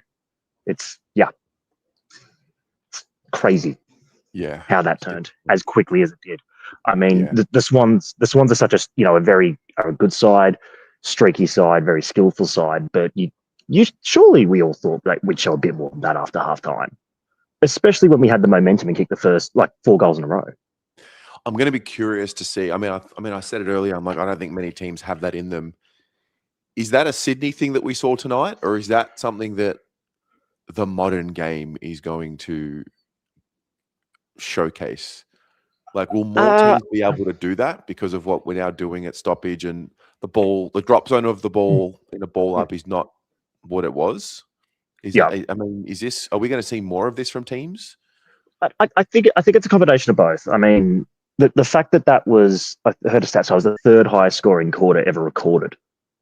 That is nuts in itself to think. But at the same time, these momentum shifts and set about shifts are going to lead to more momentum shifts in general, game to game. We've seen it over the last few years. But I also, I think it's a combination thing. I think it was a Sydney thing. I think the way the rules are structured, the momentum's hard to stop. And I think we just folded. I think the leaders that we had out there when the whips were truly cracking in that third quarter wilted, and it's. You can only say we need to respond so many times. It's a matter of, can they do it? And as Paolo just said, this is the rule. Now, maybe not the rule this dramatically, but this is the rule. This is the rule as it currently stands. What was your feeling at the ground tonight? I was definitely stunned, but then it quickly turned into, not surprised with how far off we are, because we didn't capitalize. I mean, we made it a scrap in that first half, and Sydney were fumbly. I don't know if they were nervous or just buying into the expectations a bit too much. But I even liked the way we were controlling the ball, switching the ball, using the width of it was all there. And obviously when the pressure lifts, that's the ultimate test. I just think. No one wants to hear it, but this version of this team this year, it's going to take some time, because they're not subconscious with each other. No, there are a few little contests which were just, the handball was a little bit too forward, a little bit too behind the player, the receiver, and Ainsworth and Haywood have got to learn how to, work off each other and work off Harry. I mean, I didn't even realize until Paul said it that Harry didn't have a set shot. So that is a concern. No, that's definitely a concern. Yeah, agreed. And, that's forward, efficiency and cohesion, and that will be worked through. And I think the product will look better. But what I'm keeping come back to is that, yes, momentum shift, but competitiveness. Like that, the lack of competitiveness after 5-6 minutes in, when we realistically for the first half of that game, we're all over them. Completely all over them.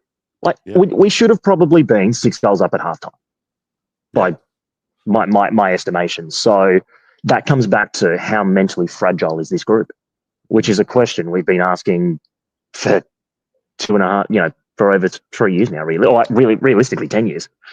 If you go back to the start, because that's always been a theme that's popped up, is the mental fragility. And until they can prove that they can consistently stand firm, it will not go away. And situations like tonight will only enhance that, as good as Sydney are.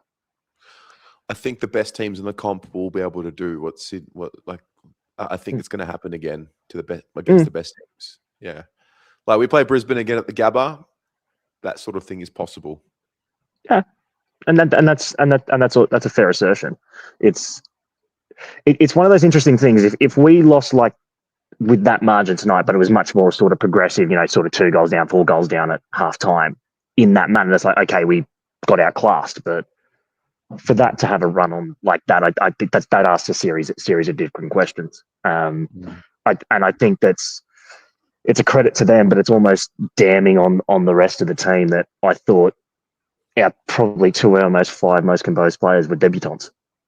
Like the composure at times that Harry Dean and Jagger Smith actually, showed under serious heat is very, very commendable. Yeah. Which is an indictment on the other 21. Realistically. Yeah. What time is it over there for you? It's I'm in Berlin today actually, so it's 2:30 p.m. Yep. So get to stew on that for the rest of the day. What happens tonight? Don't know. Go out somewhere. We'll wait and see. Been here all week. So seen all. Yes. Hit up that indeed. It's a good city to unwind and let your hair down, undoubtedly. Yeah. Well, always good talking to you, mate. Thanks for calling in. No worries, mate. And we'll speak next Thursday, I'm sure. Absolutely. See ya. All right. Mark? Hiya. Good. Where did you sit tonight at the other G? Smack bang in the middle of the ground, a little bit of elevation, right on the wing, opposite side of the benches. Fair. I think actually Joe actually summed it up pretty earlier, and to some extent Parlour, which I'll get to that in a minute. Obviously, well, what more can you say? I don't think any side would have actually matched what Sydney did in that third quarter.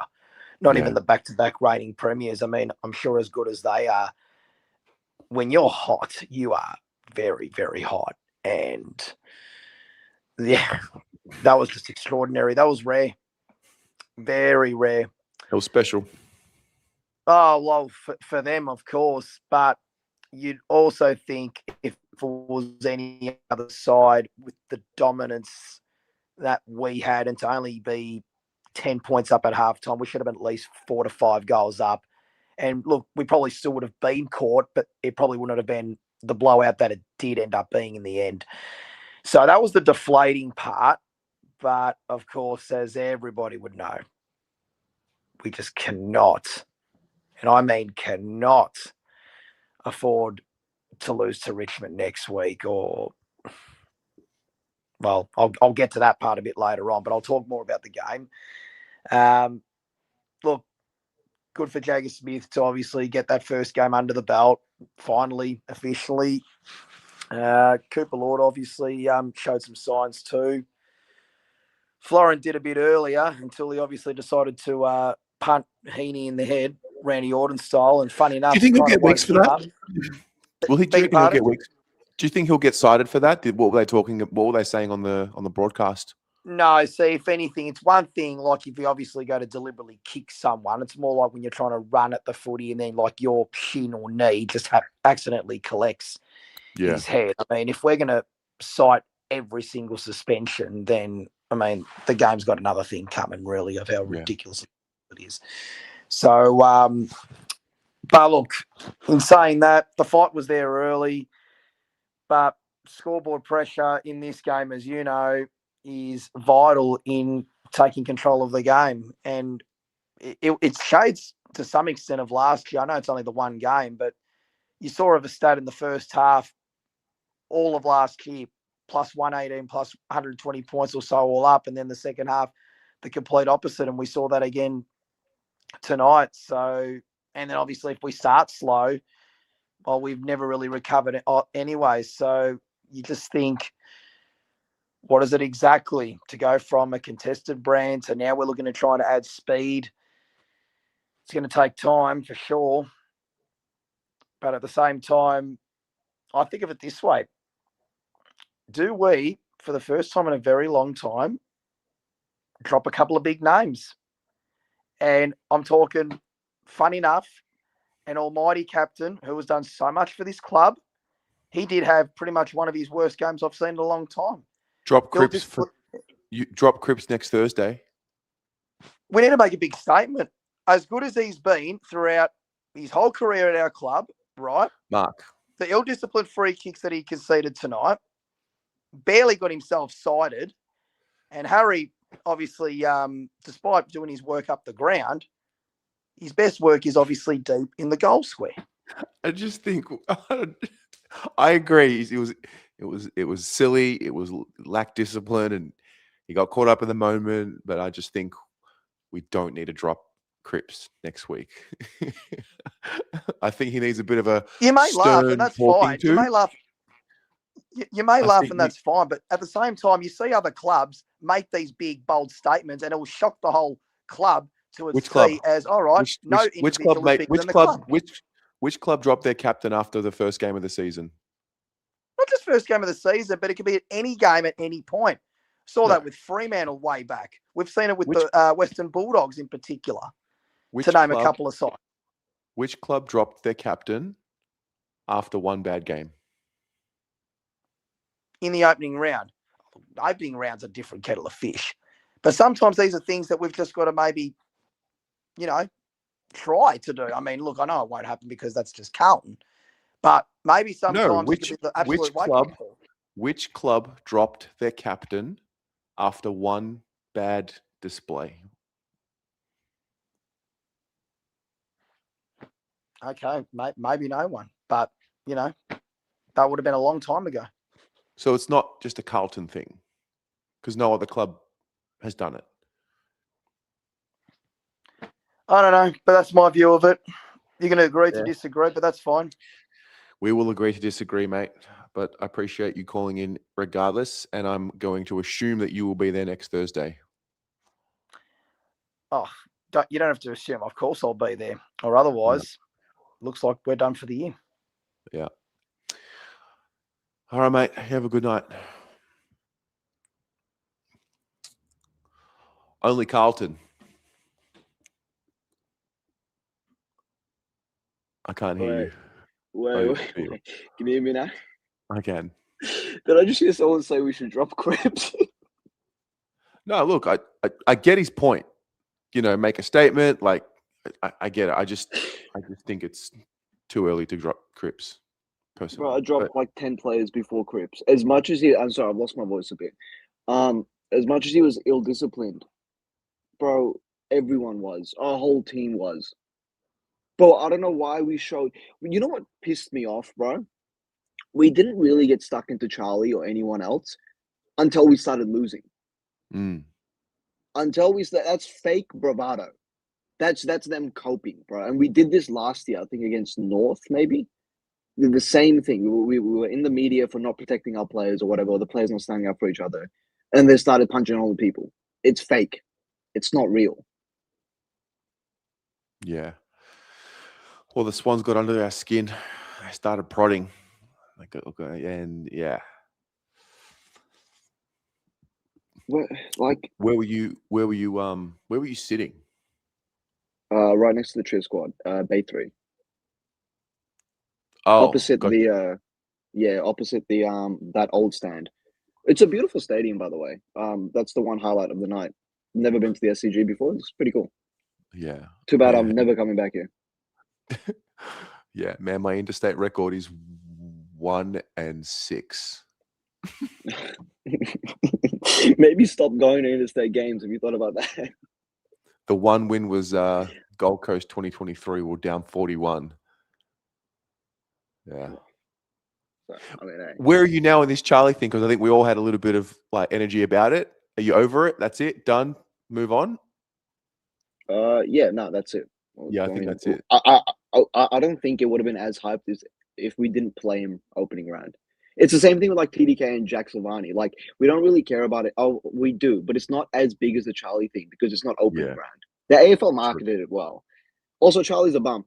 I don't give a shit. He kicked 3 goals. Bro, he kicked 3 garbage time goals. He kicked his first goal at the end of a 12-goal hole. Bro, he might as well have been playing as Oz Kick Kids in that third quarter. He's not good at all, and I can't wait. And I'm going to see the media be like, oh, he kicked 3 goals on you guys. Fucking Deebs from True Bloods. He's going to DM me. Bro, like, he's good. Charlie's good. He's great. Good footballer. He's just not.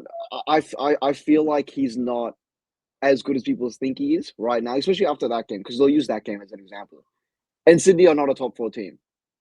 I'm sorry, bro. If you're letting us do that to you for a half, if you're letting us keep you goalless for a quarter, where we're at, you're not a top 4 team. That's an interesting point. Yeah, we did keep them goalless. How do you keep a team goalless in one quarter and then concede 12 goals in another quarter? Like, that's a great question, bro. That's a great question. I don't know, Terry. They find new ways to make me ask more questions. Concede 0 goals in a quarter, and then the same team in the same game kicks 12 in a quarter. They had an 18-goal second half. They kicked more in that third quarter than what we did for the whole game, right? They outscored. Is that right? So it's 75 points. Yep. Yeah, they outscored us just in that third quarter.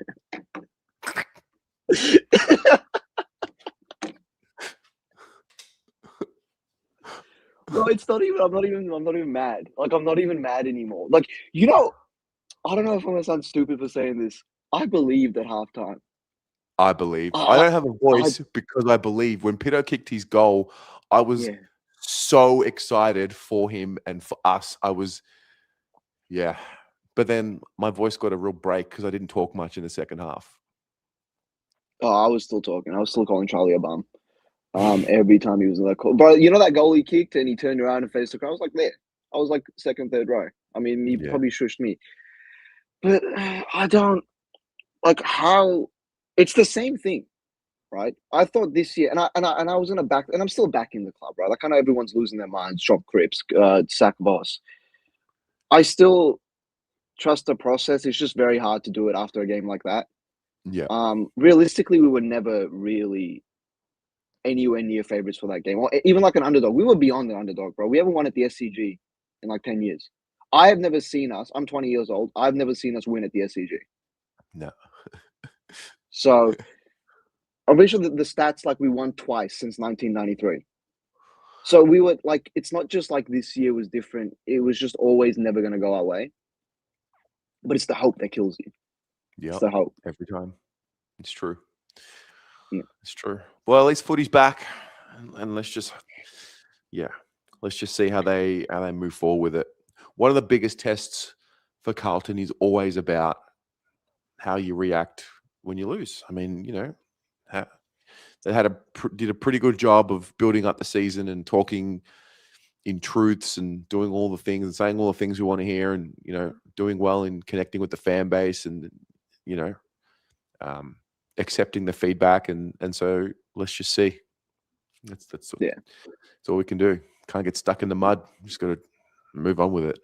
Nah, keep going. I mean, I'm still going to be there on Thursday. You're going to still be there Thursday. Everyone's still going to go up. Yeah. But what'd you make of Mackay's game? Yeah, I've been saying it a few times tonight. He is a very interesting prospect because of the way I thought he played the way everyone wants him to play in the first half, with the force and the way he jumped at the footy. But something happens when he launches at the footy, or when he's underneath the ball in the forward line compared to when he's up on the wing. I don't know if it's a mental thing. I don't know what it is. But yeah, once the team collapsed, he did. He was fumbly as well in that fourth quarter as well. He was fumbly. He was so forceful, I thought, in the first half, and so fumbly in the second half. I thought the same of George Hewitt. Like George Hewitt, he doesn't fumble. He's a one-touch player. Yeah. Yeah. It's weird with Mackay. I don't like the way we play him. And now I understand like people are like, oh, that's the way he likes to play, up the ground, work into the game. I don't think you can do that anymore. Not when Brody Kemp's our other forward target. Brody Kemp was sick in the first half, by the way. I thought he did a great job. But then he touched the ball once in the second half. Did he? Yeah. Yep. What do you make of Ashton? I thought he was good. He was building. Are people criticizing him? No one's talked about him. I thought he had some nice moments, and then as soon as he did that turnover kick, I thought he got into his head. And then I don't really remember seeing much of him after that. I thought his selection was one that didn't get spoken about as much. I was surprised to see him get selected, if I'm honest. Who would you have selected over him? I guess at the end of the day, it was him or Flynn Young. Yeah. I don't think Hudson O'Keefe was ever going to play in this game. No. Well, it depends if you wanted a small or someone more taller, because Ashton plays tall. He's like 6'2", 6'3". Yeah. I'm trying to think. Boyd didn't get as much game time in the preseason, so I wasn't surprised that he didn't play. I know that people, talk about Taylor Byrne. I'm not surprised he didn't play. I think he will play soon, real soon. If he goes well tomorrow, then he's every chance. Newman and Cowan in particular will help that back line a lot in the way it's organized down there. But we've got to wait till around. Well, I mean, I don't know. Cowan will play tomorrow. And I don't know if he gets through tomorrow, if they just put him in next week. Yeah. Well, I don't know. Even with Taylor Byrne, I heard Paul say it as well, that he should have played. But I think Taylor Byrne playing that game would have been the worst thing we could have done for him. Yeah. I think you got to be careful with some of these kids. They're not all built like Harry Dean or Jagger Smith they're not all like natural prospect talents. Like some of them aren't that good at football. And I'm not dissing Taylor Byrne. I don't think he's a crazy talented player. I think he just works hard. He's kind of like Will White. But you got to be careful with how you blood these kids in, because that, like you said with Ashton before, how he got in his own head. But these kids can have a bad first game. Like we got smashed, bro. We lost by 10 goals. That can be bad. Like imagine he played that game, did shit, and gets dropped. You know how hard it would be for him to mentally recover and work himself back into the team. You got to protect him a little bit. Yeah, fair. When are you going home? Friday. Tomorrow. Tomorrow's 6 p.m. That's my flight. Nice. So I was gonna sightsee, look around to Sydney, because I've never been to Sydney before. I'm staying in my hotel. I'm not leaving.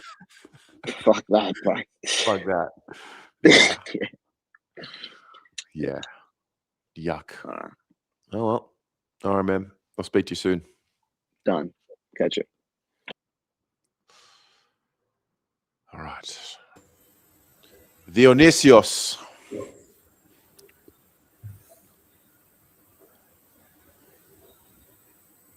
What do you say? I think we've said it all. Nah. I think on the bright side, I think Carlton have invented a new type of football. It's called quantum football, where they get the possession and they kick it, and then it just disappears into the possibility of everywhere until it turns up into a Sydney hand. What is going on? I don't know, man. I'm going to try and make sense of this, right? So let me just run you through the third quarter goals because I wrote down all of them. McInerney goal off the Curnow dummy lead.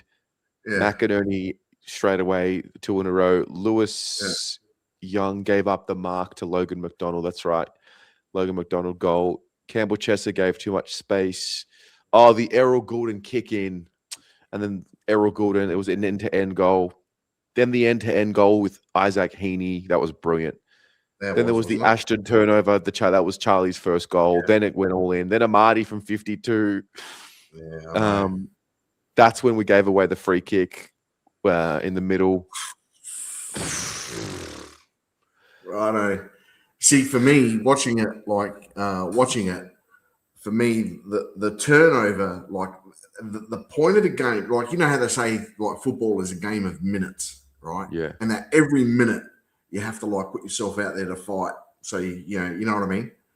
So for me, where the turnover happened, right, was when Cripps snapped for that goal and that desperation of that Sydney defender to just smother it, because that would have gone in, right? That would have been a goal, right? Yeah. And that would have wrested back some of the momentum at that time because we were still in it then. We were only like 8 points down or 10 points down or something like that. It wasn't out of our grasp just yet. At that moment, that minute of play, that's when I noticed it sort of like deflated us. The heads dropped for sure. I think you're spot on. The heads dropped for sure because if that went through, right, I think there would have been a bit more of a momentum shift. For me, I love Pittner. He played his best game that I've ever seen him play, and I've got to like apart from that 50-meter torp that he had like last year, like you know what I mean. Like that was fucking that's what I want from Pittner every game. Well, he doesn't have to get the 3 goals, but you know what I mean? Like that presence and that, you know, and if that can be contagious to the rest of the team, then, you know, I don't know. Right? I don't know. It's like a Schrodinger cat, you know? Have you heard, you know what Schrodinger's cat is, right? No. You don't know what Schrodinger's cat is? You know, where like, so you get like this cat and you stick it in the box, right? And they've got this other thing in it. And this hammer smacks a vial, and you don't know whether the cat's dead or alive until you open the box, right? That's what Carlton's gameplay is. It's like we can win any game. I don't care what people think about. Oh, you know, Voss this could have done that, thrown the mat, blah blah blah blah. It doesn't matter. Every game is a Schrodinger's cat. We have the fucking until we get there, right? The problem is we open our box too early. You know, that's the problem. I don't know how to like. Oh, I don't know how else to say it, man. You know, back in the 1600s when people used to sail around the world, right? Yeah. And then there's areas that they weren't like, and there's areas where they didn't know what was there, so they'd stick a fucking picture of a dragon there, and they'd say, "Here be dragons." That's what's in their fucking mind. Here be dragons, mate. That's what they need to fucking like get over. There's no reason they can't win at Sydney or the fucking Gabba. Or so I'm swearing. I know there's a kid watching. Or you know, swear. Oh well, I'm gonna because I do. You know, there's no reason they can't. Right? It's in here. The biggest dragon that they got to slay is the one in their head, and I don't know how else to like say it to them. Right? You know, I mean, that's their dragon. That's what they have to slay. That's what they have to face. Yeah, you know, and because you can, because like you said, how can the team kick fucking 12 goals in one quarter?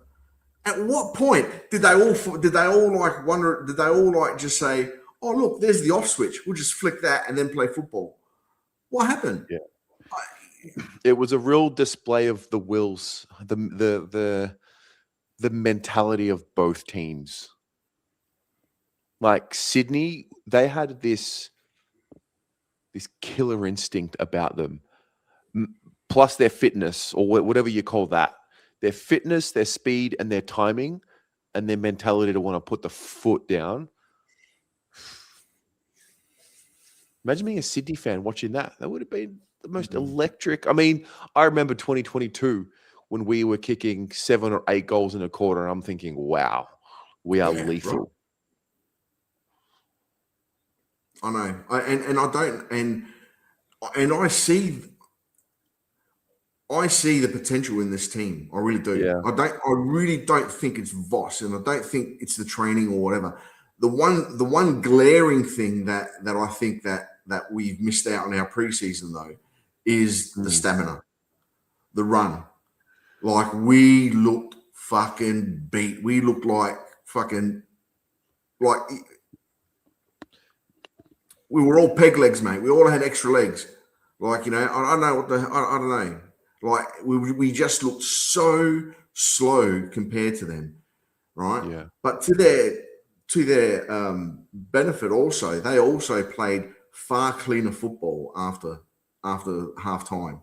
Like that sloppiness that they had in the first and second quarter that we didn't take advantage of, that was removed from the game, and their efficiency, like, you know, with hand and foot and I guess, you know, the way they play, the way they spread our defense to, like, you know, to like have those free players, like that was brutal. I was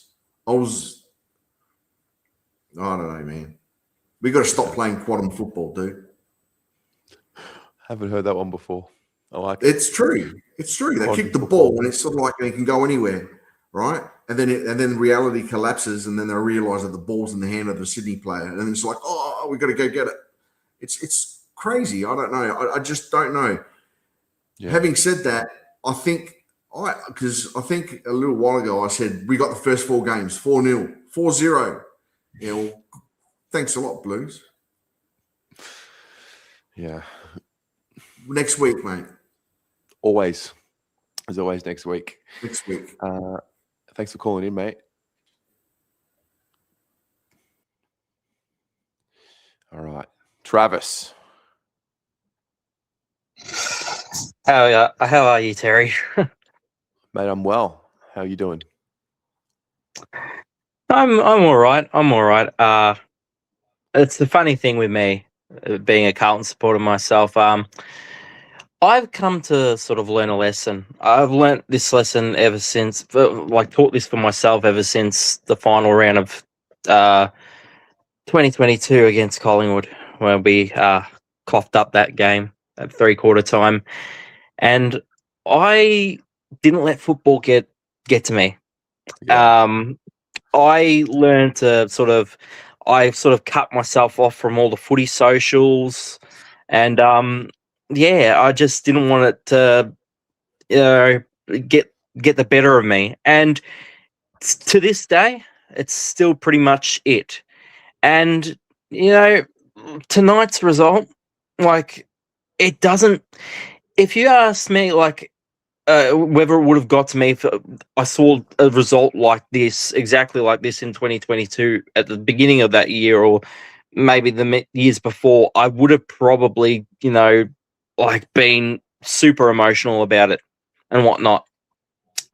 This time around, I just expect it. It's just something that I've seen. Like, I've always cracked a joke about it. Like, you know, there's like books called 50 Shades of Grey. I see it as 50 Shades of Blue, and another way of saying it is saying 50 Shades of Disappointment.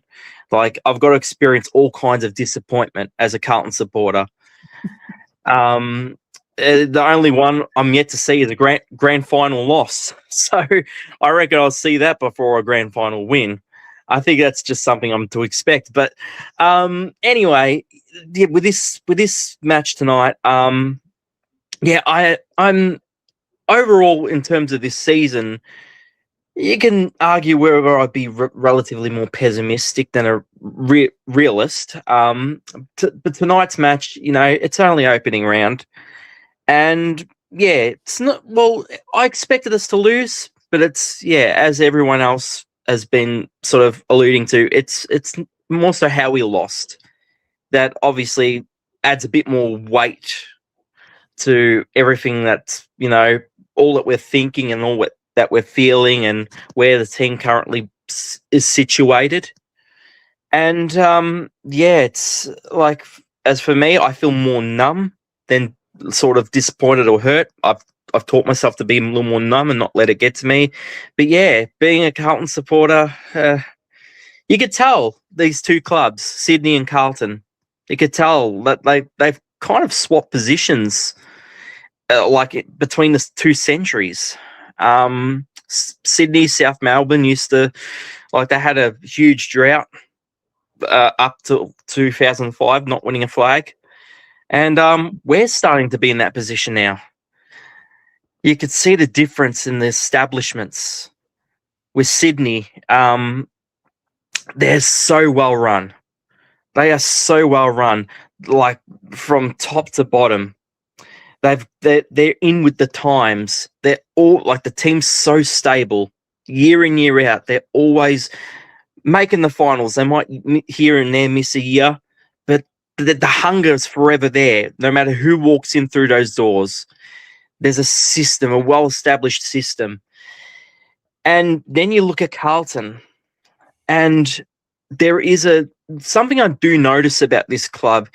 Not only that, the fact that it's struggled to get with the times in recent years. It's what I've learned about them. They're very frail. It's a very fragile club.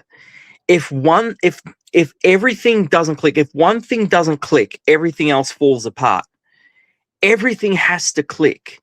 Strong clubs, footy clubs in the modern era, they're like, you take a look at Collingwood, for instance.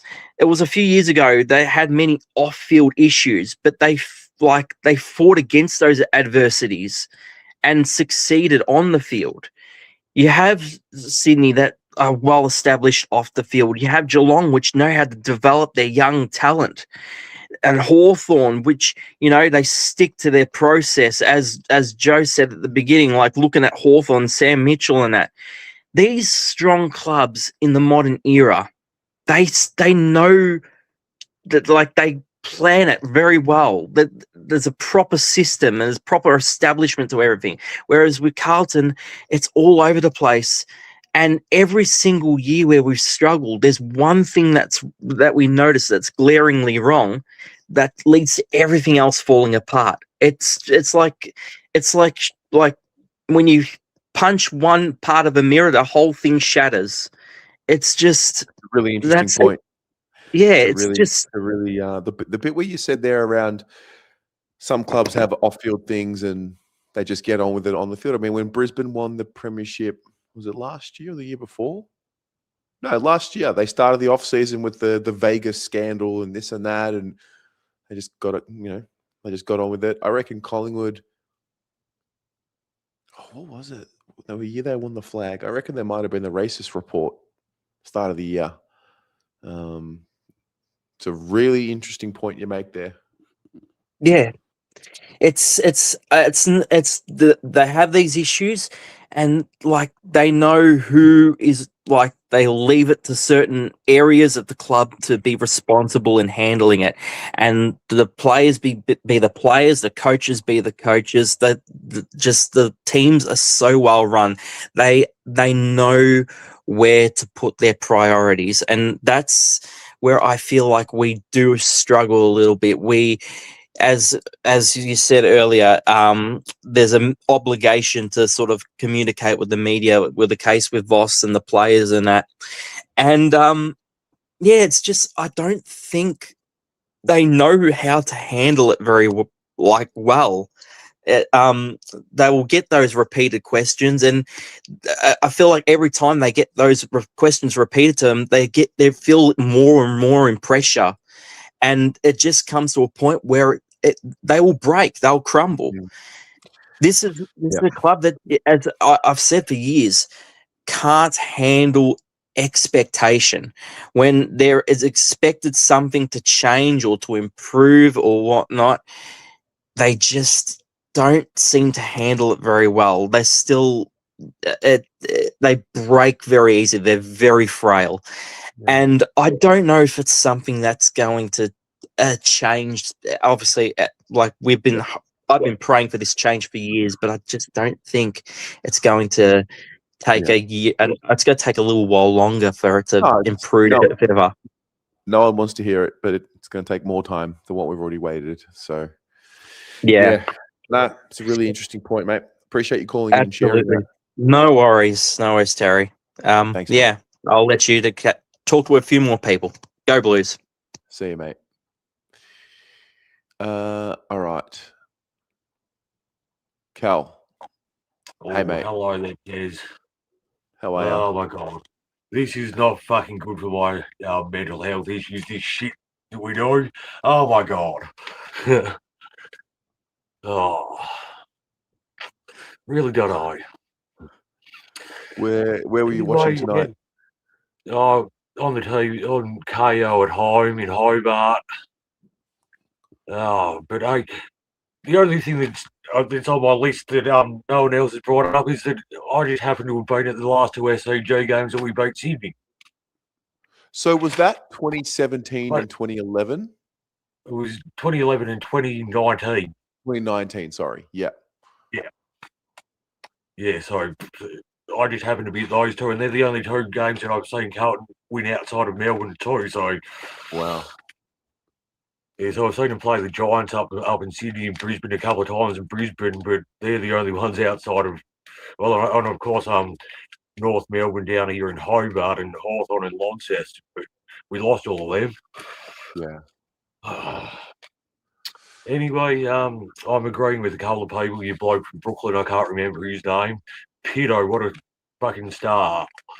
Yeah, it's good to know. But other than that, I think the youngins, Harry Dean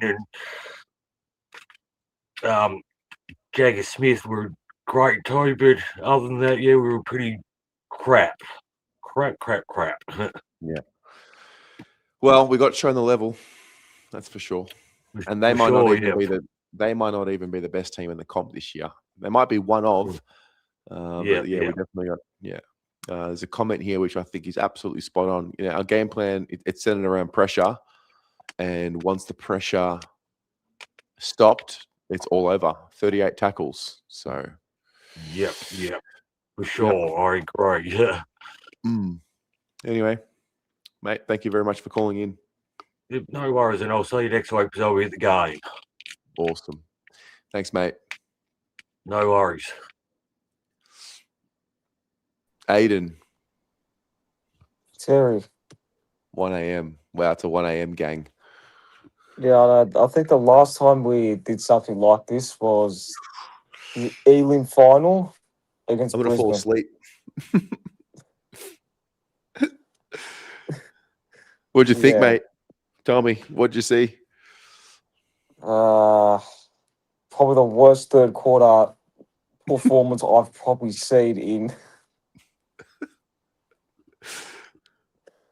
Like, have you ever seen a team lead by 3 goals and then capitulate and concede 12 goals like we have? Now, I don't know if Brisbane did that to Geelong last year. I can't remember. But what I saw tonight was just far out. Like, it was so embarrassing. Like, you're opening the season, like, you're opening the whole year up. Like, you got the lights and everything around you and all that. And you perform how you did in the second half. Like, everything that we did in the first half, completely gone. Like, I felt like we played very, very well. We gave Sydney a... Oh, okay, yeah. There you go. Yeah, we gave Sydney a game and a half. Yeah. In the first half. And again, I liked how we got into Charlie a little bit. But then again, I think Atush said it before and he said it well. We did that because Sydney got into our heads. And when you've got the captain giving away stupid free kicks like that, then again, like the way that they outclassed us today, Terry, there's no wonder why they're probably going to be flag favourites this year. Like they were so fucking quick. Fucking hell, like Warner, this guy, that guy. I'm not even kidding. split second, I'm like, how has he already got the ball? Like, how was he how was he there? Like they were just all over the place, and we just didn't have enough to sort of counter what they gave us. And again, full credit to them. And Charlie was always going to kick a goal, but again, I think Jad said it before. I kind of had that same feeling when he kicked those goals and when he was celebrating like that. It kind of made me sad a little bit because that's how he used to react when he used to play for us. But again, it's a bit of a sour taste in everyone's mouths, I think, seeing that. But again, what do you do? I don't think I'm going to really move on from him leaving. But again, we have lost, let's face it, a top 5 player in the league right now on his day when he's on. And again, you can't replace that. And seeing Harry play the way that he did tonight, if he continues to play like that, I'm very worried about that guy. Because during the preseason when I went to open training, he looked lost. He looked like a lost cause. Now, I don't know why, but hopefully, again, thank God there's another game next week. So hopefully he can sort of, rejuvenate himself and hopefully kick it back against Richmond. But I'm telling you now, if we lose to Richmond next week, I don't want to be that guy that says it's season done, but I think that would probably be curtains for me personally. I don't want to be that guy that says the season done, but I'm going to be that guy that said the season Yeah. done. But I mean, yeah, I don't know. Yeah. Like, there's nothing else to say. But other than the lawn camp. Did anyone mention the lawn camp that they went on tonight? Like how the playing group, they went on this lawn camp and the club, they made it out to be this best thing that the players went on. Oh, the and alignment camp. Yeah, and how aligned they were and how connected. Today they looked fucking disconnected as ever. I think it's unfair. I'll tell you why. When you look at Sydney and their mix and the way they work off each other and how long they've been doing it for, and then you look at our mix, like it's not just going to click and they're going to be aligned. Yeah, Sydney, I know, but we were using the word telepathic earlier. Like they were like using telepathy. They knew exactly where the next player was going to be in the middle. Yeah. And their timing was scary. Their Yeah, speed but and timing was scary. And we don't have that. but in the first half, it looked like that we were like that as well to an extent. And it questions like, do you reckon? What happened? A little bit, I thought. Like the way that we were moving the ball and the way that we were, kick it inside 50, like it was all right in my opinion. And then you just wonder, like, what happened after half time? Like, how many times have we said throughout the course of last year, what happens in those changing rooms at half time for them to just completely switch off? And I think someone said it before, or I think it was you, were they just too caught up in the occasion?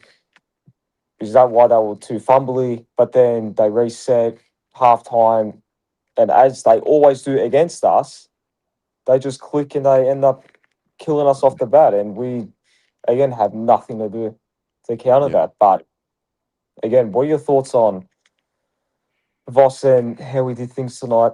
Do you think be concerning? Yeah, definitely concerning. Definitely concerning that he weren't able to stop the run. But I didn't think we'd win the game deep down. Yeah, no. I didn't think we would win the game, but I thought coming in here that we would give them a game and a half. I didn't think that we would get thrashed like the way that we did. We literally gave him half a game. That's what we gave him. Yeah, but I thought we probably would have lost 2 to 3 goals, not 200. Yeah. But, well, I mean, at the end of look, but at the end, I said it a few weeks ago, and I want to see the first 6 to 8 weeks. Yeah, but seeing performances like that rings alarm bells because it makes you wonder. Like, it's his fifth year, and he's still playing the exact same style as he has been throughout the last 4 or 5 years that he's been here. to an extent because the first half we looked different. The second half we looked the exact same, and it makes you wonder like how good is he tactically again. Like we put in that much support around him throughout the off season, and I get it, it's not going to click, but how much more support do you actually need to become a better coach? Yeah, well, that's why you got to wait and see. I just don't buy into this sack him in round 6 talk at all. I think weak clubs do that. Yeah. I mean, on Twitter, I kind of said if we lose to Richmond, get rid of him then. But as I mean, as the hours have gone past, I kind of said, all right, listen, just wait till the end of the year. Just wait.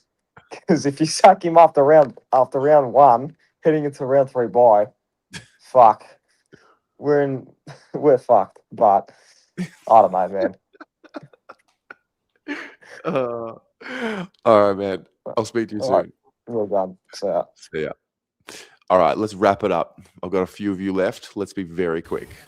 Tom? Hey, mate. How are you? What's going on? It's the SCG, man. I think that's what kills us. Like, you watch Sydney transition and they have one kick out of defence and it's going to a forward. We have 4 kicks and it's still the wing. I don't understand how we play this ground like we do. Like, is that what you see live? Yeah, I mean, a couple of their goals were 3 kicks to the forward 50, precision. But when we move that ball up the ground, it just looks like a tough task. I still can't believe Harry Mackay didn't have a set shot tonight. I cannot believe that happened. I didn't realize until Paul brought it up.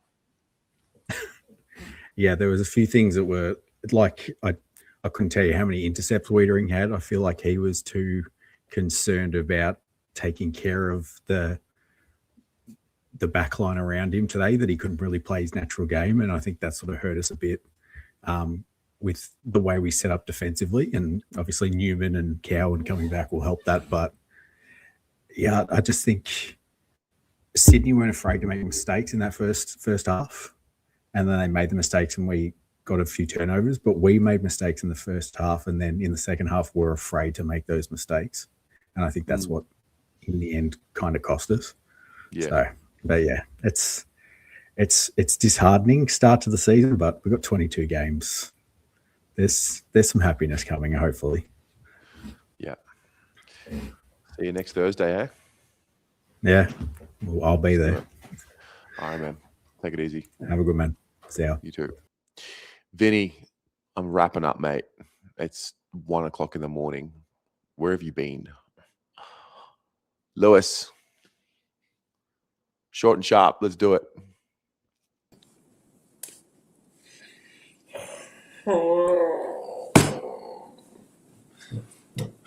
Bunch of fucking idiots. Oh gosh, I fucking hate this team so much sometimes, man. Like, I can't. I have no words for that fucking third quarter. Fucking hell. It looks like Sydney had a plan B. They knew that the halfback game wasn't working. They decided to win the middle and they capitalized. I'm not going to mention Charlie Curnow because we fucking try and can I ask you something? Can you try and say something that we haven't already covered? What's up? Can you try and talk about something that hasn't already been covered?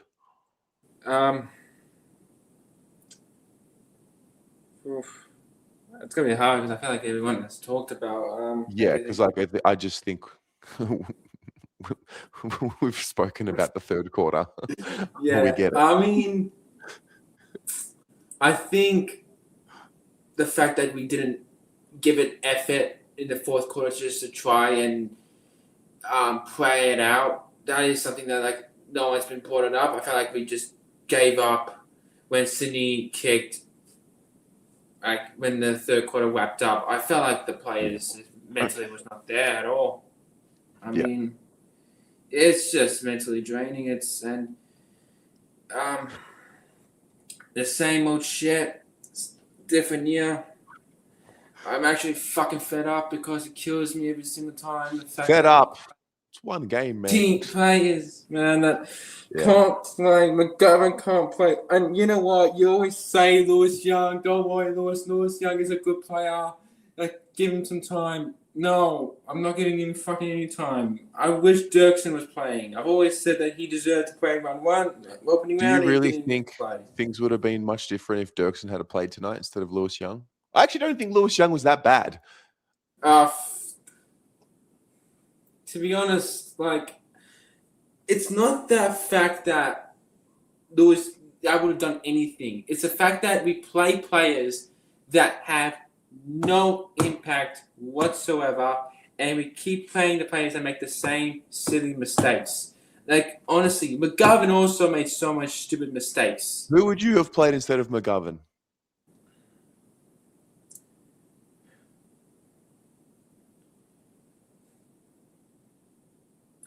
But think about it this way. You got Dirksen, right? Dirksen comes in for Lewis Young. Okay, And, sure. you know, And then? Sydney, right? Wait. Play. Logan McDonald did not play. Wait. Who plays instead of McGovern?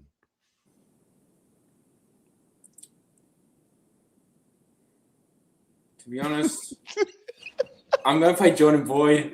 I'll play Jordan Boyd. Nah, get out of here. Let me tell you why. Because Sydney are full of small forwards. And let me tell you something. Logan McDonald was not playing full forward. He played full forward once, and that's it. He played in the ruck mostly, and around the ground. Okay, all right. Anyway, you know what? Against Richmond, guys, don't think that if we win next week, we're back. Don't think that. Honestly, fucking hell. I hope everyone's get ready, because Richmond's gonna, like, they're licking their lips now. They're going to fucking go, you know what? We have a big chance to win against these fucking idiots. Okay. Honestly. Anyway, All guys, right, I'm done. See you, Lewis. It's late night. See you, go Blues. Fuck. Go Blues. All right. Two more. Hello, Connor. Jerry, How are ya? good idea. Yeah, good. I'm tired. It's 1 a.m. What did you make of the game? I'm tired too. Summarize it in one sentence for me.